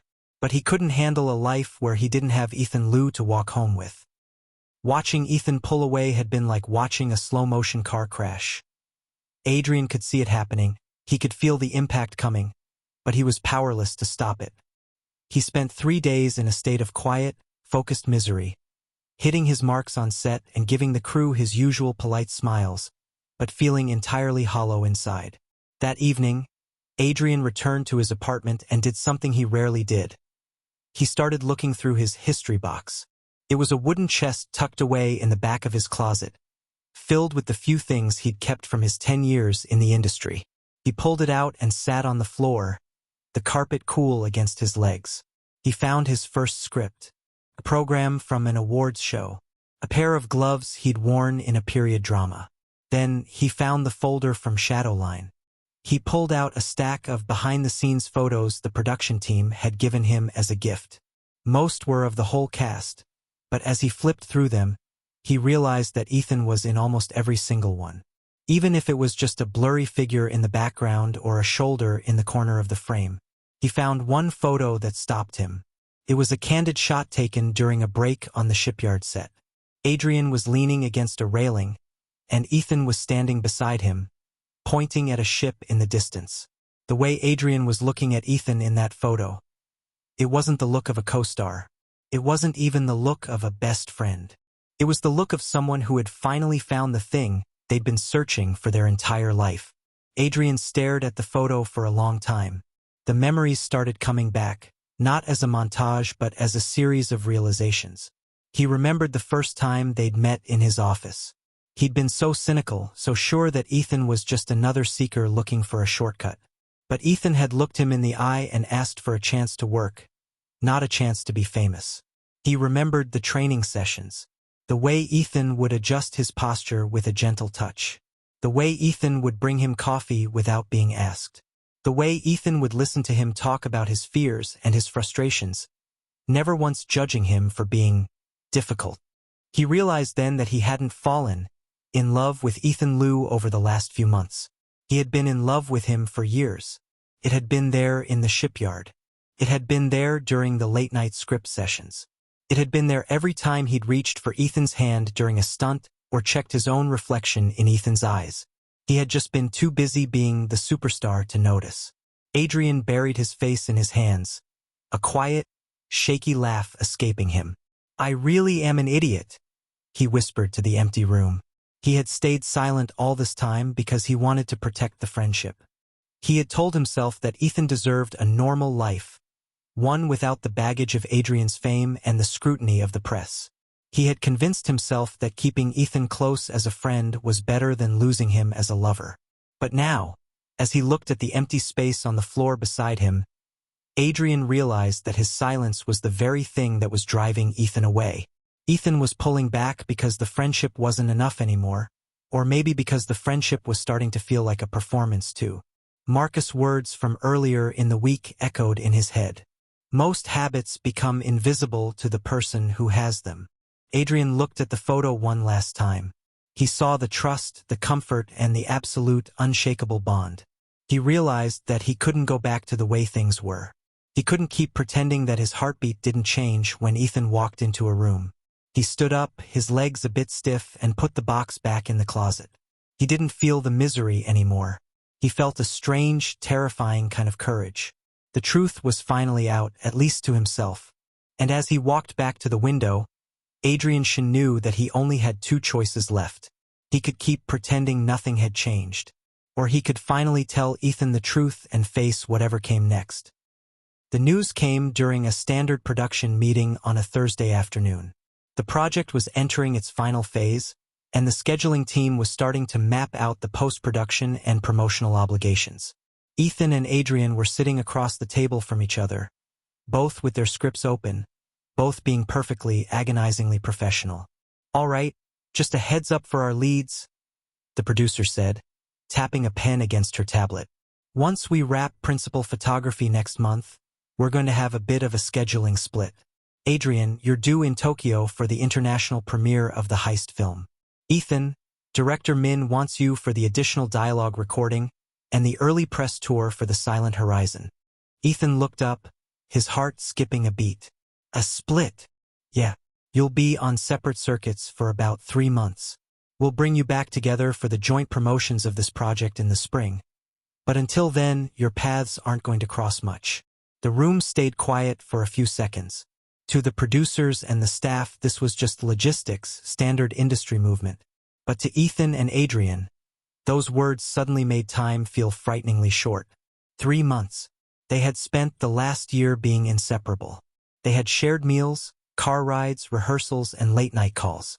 Their entire lives had become a synchronized dance. And now, the industry was telling them that the music was about to stop. Ethan looked at Adrian. Adrian was already looking at him. For the first time in a week, they didn't look away. They stayed locked in a gaze that was full of a sudden, sharp urgency. The meeting ended 20 minutes later. As the staff filed out, Ethan and Adrian walked toward the exit together. They didn't talk until they reached the parking lot. The sun was starting to set, casting long, orange shadows across the pavement. 3 months is a long time, Adrian said softly, leaning against his SUV. It is, Ethan agreed, his hands deep in his pockets. I thought we had more time, Adrian admitted, looking at the city skyline. I kept thinking, oh, we'll talk about things during the next project. Or we'll figure it out during the next break. But now there isn't a next project for a while. Ethan felt a knot of panic tighten in his chest. Adrian was right. He had been using the work as a shield, a way to keep Adrian close without having to name the feelings. He had assumed there would always be another set, another trailer, another reason to be together. But the industry didn't care about their feelings. It only cared about the schedule. Lou, Adrian said, stepping closer. I don't like the way this week has been. I don't like the distance. And I definitely don't like the idea of heading to Tokyo without knowing where we stand. Ethan looked at him, seeing the exhaustion and the vulnerability he'd seen in the safe house set. But this time, it wasn't for the cameras. It was for him. I was trying to protect us, Adrian, Ethan said, his voice sounding raw. I thought if I pulled back, the feelings would just settle. I didn't want to ruin the only thing I have that's real. Adrian reached out and grabbed Ethan's arm, his grip firm and steadying. You aren't protecting us, Ethan. You're just making us lonely. And I'm tired of being lonely. The silence between them stretched out, but it wasn't the awkward silence of the past few days. It was a heavy, expectant quiet, the kind that happens just before a storm breaks. Ethan looked at Adrian's hand on his arm, then back at his eyes. He realized that Adrian was right. Silence wasn't a shield. It was a wall. And if he didn't tear it down now, the 3 months of separation would turn it into a fortress that neither of them could ever cross. We can't keep doing this, Ethan whispered. I know, Adrian replied. So don't. They stayed there in the parking lot for a long minute, the city noise humming in the distance, the first stars starting to peek through the twilight. Neither of them spoke, but the air between them had finally cleared. The fear of rejection was still there, but it was being outweighed by something much more powerful. The fear of never saying anything at all. As they finally walked toward their separate cars, Ethan looked back at Adrian. Same time tonight? Ethan asked. Adrian smiled. A real, genuine smile that reached his eyes. I'll be waiting. Ethan drove home with a sense of purpose he hadn't felt in weeks. He knew the conversation wouldn't be easy. He knew the risks were still there. But as he looked at the road ahead, Ethan Lou realized that he was finished being a shadow. He was ready to tell the truth. The evening air was thick with the scent of damp pavement and the distant, briny smell of the harbor. For the first time in over a week, Ethan wasn't rushing to his car the second the director shouted "Wrap." He was walking slowly toward the edge of the studio lot, his hands shoved deep into his pockets, waiting. He didn't have to wait long. He heard the familiar, rhythmic stride of Adrian behind him, a sound he could identify now without even looking. I thought you'd already be halfway home by now, Adrian said as he caught up. He wasn't wearing his usual superstar layers, just a hoodie and jeans, looking like he'd finally shed the weight of the day. I decided to stop running, Ethan admitted, his voice a quiet vibration in the cool air. It was getting exhausting. They started walking toward the quieter side of the lot, away from the equipment trucks and the lingering crew members. For a few minutes, neither of them spoke. It wasn't the heavy, awkward silence of the past few days, but a tentative one, like two people trying to remember the steps to a dance they hadn't performed in years. I'm sorry, Adrian, Ethan finally said. He stopped near a row of empty lighting crates, turning to look at him. The last week, I know I've been making things weird. I've been avoiding lunch, skipping the car rides, leaving early. I told you I wasn't sleeping well, and that was true, but it wasn't the whole reason. Adrian leaned against one of the crates, his gray eyes fixed on Ethan with a look of quiet intensity. I know it wasn't. I thought I'd done something, Ethan. I spent 3 nights replaying every conversation we've had in the last month, trying to figure out where I messed up. I thought maybe I'd asked for too much of your time, Or maybe you were just done with the whole duo thing. Ethan felt a sharp, painful twist in his chest. You didn't mess up. You've never messed up. That's the problem. Adrian tilted his head, looking confused. How is that a problem? Because you made it so easy for me to depend on you, Ethan said, his voice raw. I realized that my entire life had started to revolve around where you were and what you were doing. Panicked. I thought if I didn't create some space, I'd forget how to be my own person. I thought I was protecting our friendship by stepping back. Adrian let out a short, dry laugh, one that sounded more like a sigh of relief.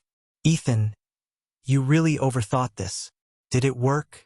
Did the space make anything easier? Ethan smiled helplessly, the first genuine smile he'd had in days. Not even a little. It just made every day feel like a long take that wouldn't end. I missed the coffee. I missed the walks. I even missed you complaining about your mom's organic tea. It really does taste like a lawn, Adrian joked, the tension between them finally starting to dissolve. They stood there for a long moment, the noise of the city humming in the distance. The wall that Ethan had built over the last week hadn't completely disappeared, but the first few bricks had been kicked away. Next time, Adrian said, stepping a bit closer. If you're panicking, or if you need space, or if I'm being a lot, just tell me. Don't disappear on your own. I'm not just your co-star, Lou. I'm your partner. That means we handle the panicking together. Ethan looked at him, at the unshakable trust and the easy, casual kindness. He felt a surge of hope that was almost overwhelming. I won't. I promise. As they finally walked back toward the parking lot, talking about a scene that needed more gravity for the next day, Ethan realized that honesty was a lot like a stunt. The build-up was terrifying, the fall was a shock. But once you hit the mat, you realized you were still whole. And for the first time in a week, he felt like he could finally breathe again. They didn't go home. Instead, they ended up at a quiet, 24-hour coffee shop tucked into a corner of the Shipyard District. A place where the tables were scarred with initials, and the air always smelled like roasted beans and old wood. It was the kind of place where people went when they weren't ready for the day to be over. They sat in a booth at the back, 2 half-empty cups of black coffee between them.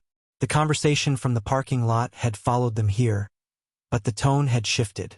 The light-heartedness of the apology had settled into something much deeper and more permanent. I didn't tell you everything, Ethan said, staring into his cup. In the parking lot. About why I created the distance. Adrian sat back, his expression patient. He wasn't pushing. He was just there, providing the space Ethan needed to find the words. I stepped back because I realized I'd fallen in love with you, Ethan said. The words were out. They weren't loud. They weren't dramatic. They were just a quiet statement of fact, whispered in a shipyard coffee shop at midnight. Ethan didn't look up. He was terrified that if he did, he'd see the exact thing he'd been fearing. The slow pull away of a friend who didn't know how to respond. The silence that followed was absolute. The only sound was the low hum of the refrigerator in the back of the shop. I thought if you knew, Ethan continued, his voice trembling slightly, that everything would change. I thought the comfort we had would turn into something heavy. I didn't want to lose the person who understood my silence. Adrian. I'd rather have been your friend forever than have been your lover for a month and then nothing. He finally forced himself to look up. He expected confusion. He expected pity. He didn't expect to see Adrian smiling. It wasn't a happy smile, but a sad, weary one. The look of a man who had been carrying a heavy weight for a very long time. Ethan, Adrian said softly. I thought I was the only one. Ethan blinked, his brain momentarily stalled. What? I've been carrying this since the shipyard, Adrian admitted, leaning forward. Since that lunch at the Anchor. I realized then that I didn't just trust you. I needed you, but I watched you work so hard to be seen as your own man, to build a career that wasn't just a shadow of mine, and I didn't want to ruin that for you. I thought if I confessed, the industry would turn you into Adrian Shin's boyfriend, instead of Ethan Liu, the actor. I chose the silence because I wanted you to have your own light. Ethan sat there, stunned. For years he had been careful. For years, Adrian had been careful. They had spent years protecting each other from the same fear without ever saying it out loud. "You've known for years?" Ethan whispered. "I didn't have a name for it at first," Adrian said, his gray eyes reflecting the soft light of the shop. "I just knew that my day didn't start until I saw your car in the lot. And I knew that every award I won felt hollow if you weren't the first person I talked to about it. I've been protecting our friendship the same way you have, by hiding the most important part of it." They started laughing then. A quiet, helpless laughter that was full of the absurdity of it all. All the missed opportunities, all the careful glances, all the almosts that had been held back by the same fear. "We really wasted a lot of time being professional, didn't we?" Ethan asked, wiping his eyes. "We were very good at it," Adrian agreed. "The best in the business." But as the laughter died down, a new kind of warmth settled over the table. It wasn't the heat of a new realization, but the steady glow of a truth that had finally been allowed to burn. They started remembering old moments through this new lens. The way they'd always chosen seats beside each other. The way they'd finished each other's sentences. The way the crew had always treated them like a unit. "Marcus knew," Adrian said suddenly. "I'm almost certain of it. That's why he was always making those jokes about us being an old married couple." "Sophia too," Ethan added. "She told me once that I only looked like myself when I was talking to you." They sat in the booth until the sun started to peek over the horizon, turning the shipyard into a landscape of gold and gray. They talked about the years of silence and the relief of finally being heard. Neither of them knew what came next, how to tell their managers, how to handle the press, or how to navigate a relationship in an industry that loved to tear them down. But as they stood up to leave, Ethan realized he wasn't worried about any of that. The fear was gone. The distance was closed.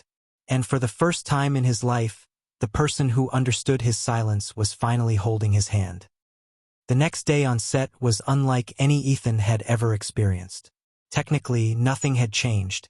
The schedule was the same, the director was still shouting, and the coffee was still bitter. But for Ethan and Adrian, the world had been recalibrated. Every glance across the soundstage now carried a new weight. Every casual touch during a blocking rehearsal felt like a secret shared in plain sight. They were still being professional, Ethan was still the diligent worker, Adrian was still the focused lead. But there was an underlying calm between them that made the chaos of the set feel insignificant. Near the end of the day, as the crew was preparing for a final exterior shot, Ethan found Adrian standing on a balcony of the set, looking out at the city. "Can we talk after we wrap?" Ethan asked, coming up beside him. Adrian didn't even look around. He just reached out and hooked his pinky finger with Ethan's for a split second before letting go. "I was hoping you'd ask. I've been trying to memorize my lines for 2 hours, and I keep writing your name in the margins of the script." "That's not very professional, Star," Ethan teased. "I can be professional and still be myself." They met in the same shipyard spot after work, but this time they stayed in the car, the engine humming quietly against the chill of the evening. The city lights were reflecting in the windshield, creating a blur of color that felt as vibrant as the energy in the car. Ethan turned to look at Adrian. "I spent all day thinking about what you said, about how you felt this for years. And I realized that I don't want to spend another day being careful," Ethan said, his voice steady. "I spent 10 years in the shadows, Adrian. I spent a decade being the person people didn't notice. I'm done with that. I don't care about the headlines or the brand. I just want you." Adrian looked at him, his expression softening into something so tender it made Ethan's breath hitch. "You've always had me, Ethan. I just didn't know you wanted to keep me." "I do," Ethan said. "I love you, Adrian." The confession wasn't a climax. It was a foundation. It was the final piece of the puzzle that had been 10 years in the making. Adrian reached across the center console, his hand finding Ethan's. He didn't just grip it. He intertwined their fingers, his thumb stroking the back of Ethan's hand. "I love you too, Ethan," Adrian said. "And for the record, I think the answer to every question I've ever had was always you. I just had to wait for you to catch up to me." Ethan laughed, a warm, relaxed sound. "I'm a slow learner, Adrian. You know that. But you're a great finisher," Adrian countered. They stayed in the car for a long time, talking about the future. They didn't make grand plans or dramatic promises. They talked about the practical things, how they'd handle the 3-month split, how they'd tell Marcus and Sophia, and where they were going to have dinner on their first official night off. Marcus is going to be unbearable, Ethan joked. He's going to say he knew it all along. He definitely will, Adrian laughed. He'll probably try to invoice us for the emotional labor of watching us pining for almost 3 years. As they finally prepared to head home, Ethan looked at their joined hands. He thought about the variety show, the compilation videos, and the way the world had seen their hearts before they had. He realized that the fans hadn't discovered a secret. They had witnessed a truth that had been waiting for a voice. "Good night, Adrian," Ethan said as they reached Adrian's apartment building. "Good night, Ethan," Adrian replied. He leaned over and kissed Ethan's cheek. A light, casual gesture that felt more significant than any award he'd ever won. "See you at 5 a.m. Ethan blinked, momentarily frozen. Heat spread across his face, and he instinctively touched the spot Adrian had kissed before clearing his throat. "I'll bring the coffee," he promised, still sounding just a little flustered. Adrian chuckled softly before closing the car door. As Ethan drove away, he looked at his reflection in the mirror. He saw a man who was no longer a shadow, no longer an underdog, and no longer alone. He was a partner. He was a lover. And for the first time in his life, Ethan Lu knew exactly where he was going. The road ahead was long, and the industry was still a meat grinder. But as long as the person who understood his silence was walking beside him, Ethan knew that he'd never have to worry about the dark again. The morning after the confession didn't feel like a movie. There were no soaring violins, and the sky wasn't a perfect, cinematic pink. It was just a normal Tuesday morning. Gray, a bit damp, and smelling of the damp pavement outside Ethan's apartment. But as Ethan stood in his kitchen waiting for the kettle to whistle, he felt a sense of peace that made the ordinary world look vibrant. He didn't have to hide anymore. He didn't have to filter his thoughts or calculate the distance between his chair and Adrian's. The truth was out, and strangely, the world hadn't ended. It had just settled. When he arrived at the studio, Adrian was already there, leaning against the side of his SUV and scrolling through his phone. He looked up the second Ethan's car pulled into the lot. The smile that broke across Adrian's face was different than the ones before. It was wider, more relaxed, and it was meant entirely for Ethan. "You brought the coffee," Adrian noted as Ethan walked over, holding 2 cups. "I keep my promises, Star," Ethan teased, handing him one. They walked toward the soundstage side by side. In the past, Ethan would have been careful not to let their shoulders brush. He would have stayed a respectful half-step behind. Today he didn't. When Adrian's arm bumped against his, Ethan didn't move away. He leaned into the contact, feeling the warmth of it through his jacket. "So," Adrian said, his voice low as they entered the building. "We're us now?" Ethan chuckled. "I think so, unless you've changed your mind since midnight." "Not a chance," Adrian said firmly. "I was just wondering if there's a manual for this. Do we have to act differently? Do I have to start calling you babe in front of the director?" Ethan nearly choked on his coffee. "Please don't. Jonathan would probably banish us both to the editing room for a month." "Good point," Adrian laughed. During the day, they discovered that being a couple was surprisingly similar to being friends. They still argued about the script. They still complained about the early call times. They still shared their lunches and looked out for each other between takes. The biggest difference was the freedom. During a lighting reset, Adrian was sitting in his chair, looking over his lines. Ethan walked over to discuss a blocking change. Instead of standing 3 feet away, he leaned down, resting his hand on the back of Adrian's chair, his face just inches from Adrian's. "I think the second beat works better if you move toward the window," Ethan whispered. Adrian looked up, his gray eyes warm. He didn't pull back. He didn't look around to see who was watching. He just nodded, his gaze lingering on Ethan's lips for a second before meeting his eyes. "The window, right? I like that." Marcus, who was standing across the room, watched the exchange. He didn't say anything, but he didn't look surprised either. He just exchanged a look with Sophia, who was standing near the monitors, and gave a small, satisfied nod. That evening, as they walked back to the parking lot, Ethan reached out and took Adrian's hand. Their fingers intertwined naturally, the grip firm and comfortable. "It feels right," Ethan said, looking down at their joined hands. "It feels like it should have happened a long time ago," Adrian replied. They stood there for a moment in the quiet of the lot, the city noise humming in the distance. They weren't just two actors anymore. They weren't just a duo. They were us. And as Ethan drove home that night, he knew with absolute certainty that us was the only role he ever wanted to play for the rest of his life.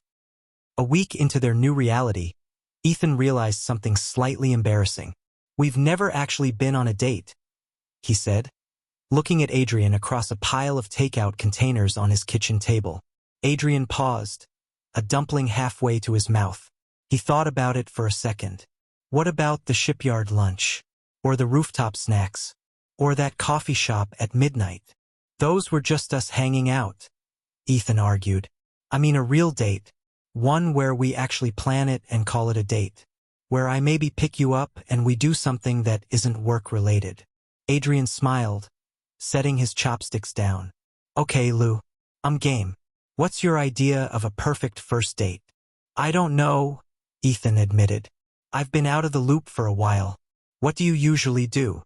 "I usually stay home and hide from the press," Adrian joked. "But since I'm with you, how about something quiet? No cameras, no fancy menus. Just a walk." They decided on a late-night visit to a local park that stayed open until midnight. It was a sprawling, wooded area on the edge of the city, known for its quiet paths and the view of the skyline from the hill. They met after work, both dressed in their most nondescript clothes, hoodies, baseball caps, and sneakers. They looked like any other couple enjoying a cool evening walk. As they moved along the path, the scent of damp pine and wood smoke filled the air. The only sound was the crunch of gravel under their feet and the distant hum of the city. "See," Adrian said, reaching for Ethan's hand. "This is perfect. No lighting rigs, no script notes, no Marcus checking his watch." "It is nice," Ethan agreed, squeezing Adrian's hand. They walked for an hour, talking about everything but the industry. They talked about the books they wanted to read, the places they wanted to visit, and the things they'd learned about themselves over the last year. At the top of the hill, they stopped to look at the lights. The city stretched out below them like a carpet of jewels. "You know," Ethan said, leaning his shoulder against Adrian's, "I used to think that being a lead actor was the peak. I thought that once I got there, I'd finally feel like I had enough. And now," Adrian asked, looking at him, "now I realize that the awards and the hits were just the scenery," Ethan said, turning to face him. This is the actual story. I trade every lead role I've ever had just to keep this." Adrian's expression softened, and he reached up, cupping Ethan's face with his hand. "You don't have to trade anything, Ethan. You've earned both. But I'm glad you picked me to share it with." They shared their first real kiss then, not a scripted one for a camera, and not a desperate one in a car. It was slow, gentle, and full of the quiet certainty they'd built over the years. It tasted like coffee and the cool night air. As they walked back to the car, Ethan realized that he'd been wrong. They didn't need a first date to start their story. They had been on a 3-year date that spanned 2 movies, multiple shows, 5 countries, and 1,000 cups of coffee. "So," Ethan asked as he unlocked the car door, "was it successful? For a first date?" Adrian laughed, sliding into the passenger seat. "It was the most boring, ordinary evening I've had in a decade." He leaned over and kissed Ethan's cheek. "It was absolutely perfect." The reveal to their inner circle happened on a Friday afternoon, in the middle of a very unglamorous production meeting. Marcus, Sophia, and Jonathan Sue were all huddled around a tablet, arguing about the color grading for the final act. Ethan and Adrian were sitting on the sofa nearby, ostensibly reading through some promotional notes. But they weren't reading. Adrian was leaning against Ethan's side, and Ethan had his arm draped casually over the back of the sofa, his fingers playing with a stray lock of Adrian's hair. They hadn't made an announcement. They hadn't called a press conference. They were just being them. Marcus looked up from the tablet, his eyes scanning the room. He stopped when he saw them. He stared for a long, silent minute. "Are you two finally dating?" Marcus asked. His voice was perfectly flat, as if he were asking about the weather. Ethan froze, his hand still tangled in Adrian's hair. Adrian, however, didn't even flinch. "Yes," Adrian said simply. The room went silent. Sophia looked up, a slow smile spreading across her face. Jonathan Sue just grunted and turned back to the tablet. "About time," Jonathan muttered.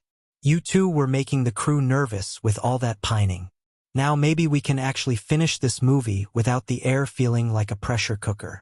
Ethan blinked, looking at his manager. You aren't surprised, Marcus?" Marcus folded his arms, leaning back in his chair. "Ethan, I've been managing Adrian for over a decade. I know when he's focused and I know when he's in love. He hasn't looked at a script with that much intensity since he met you. I've known you were heading for this for 2 years. I just didn't know how long it would take for you two to catch up with the rest of us." Sophia laughed, shaking her head. "I told you, Ethan. You only look like yourself when you're with him. It was pretty obvious." Ethan felt a surge of relief that was so powerful it made his head spin. He looked at Adrian, who was grinning like a schoolboy. "See," Adrian whispered. "I told you it wouldn't be a big deal." "It's a big deal to me," Ethan muttered, though he was smiling too. The meeting resumed shortly after, and to Ethan's surprise, everything stayed exactly the same. They still argued about the color grading. They still worried about the schedule. Marcus still made his terrible dad jokes, and Sophia still pushed for more interviews. The only difference was that Ethan didn't have to pull his hand away when Marcus walked into the room. As the day went on, the news quietly spread to the rest of the crew. Not through gossip, but through the simple observation of the truth. People saw them walking together, sharing a quiet moment, or just looking at each other with an openness that had been missing before. The reactions were always the same. A thumbs up, a warm smile, or a quiet, "Good for you, Lou." That evening, as they left the studio, Ethan realized that the industry, the big, scary meat grinder he'd been fearing for a decade, was actually just a collection of people. And those people, for all their flaws and their drama, actually liked seeing something real. "Nothing really changed, did it?" Ethan asked as they reached their cars. "The important stuff didn't," Adrian agreed, pulling Ethan into a quick, casual hug. "We're still actors, we're still partners, and we're still tired. But we aren't shadows anymore," Ethan said softly. "No," Adrian smiled, his eyes clear and steady. "Now we don't have to hide anymore." The novel of their lives didn't end with the end card. It ended with the start of a new day. Several weeks later, Ethan arrived at the studio for an early morning ADR session, additional dialogue recording. The sun was just starting to peek over the horizon, turning the sound stages into islands of gold in the morning mist. He was early as usual, but as he walked toward the recording booth, he saw a familiar figure standing by the coffee station. Adrian was there, holding 2 cups of coffee. He was wearing an old sweatshirt and jeans, looking like he hadn't slept much, but his expression was one of total, unshakable peace. "You're early," Ethan noted, taking his cup. "I wanted to see you before I head to the airport for the Tokyo tour," Adrian said. "I figured a coffee and a 10-minute conversation was a good way to start a 3-month split." They sat on a couple of equipment crates in the corner, the hum of the studio's heaters the only sound in the room. They talked about the schedule, the press tour, and the scripts they were going to read while they were apart. It was a professional conversation, but it was anchored by a personal certainty.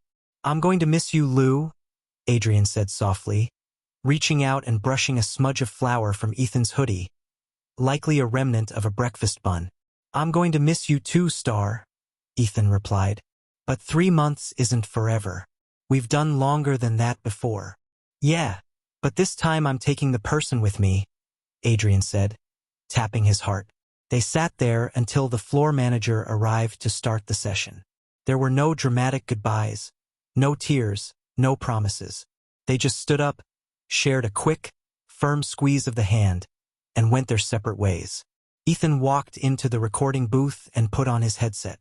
He looked at the screen, where a scene from the climax of the film was waiting for him. It was a shot of him and Adrian standing on the bridge, the city lights blurred behind them. He took a breath, letting the character of Leon settle into his bones. But as he spoke the lines, he realized that he wasn't just performing anymore. He was drawing from a well of truth that was deeper than any script. Some stories begin with love at first sight, Ethan thought as the scene played out on the screen. Ours began with countless ordinary days. One shared meal, one late-night rehearsal, one quiet conversation after another. By the time we realized we had fallen in love, we had already spent years building a life together. Now, at last, we could simply keep walking. Together. The session ended 2 hours later. As Ethan walked out of the booth and into the bright morning light, his phone buzzed. Adrian, just boarded. See you in 3 months, partner. Don't forget to eat. Ethan smiled, his fingers flying across the screen as he walked toward his car. Ethan, already had breakfast. Safe travels, star. I'll be waiting. As he drove away from the studio, Ethan looked at his reflection in the mirror. He saw a man who had spent 10 years trying to be seen, only to realize that the most important thing was being known. He wasn't an underdog anymore. He wasn't a shadow. He was Ethan Liu, an actor, partner, a man in love. And as he turned onto the highway, heading toward the future, Ethan Liu realized that the best part of the story wasn't the ending. It was the fact that the future was still unwritten. And for the first time in his life, he was looking forward to whatever came next. Their journey doesn't end here. There are still countless ordinary days, new challenges, and quiet moments waiting for them. See you again in the next part.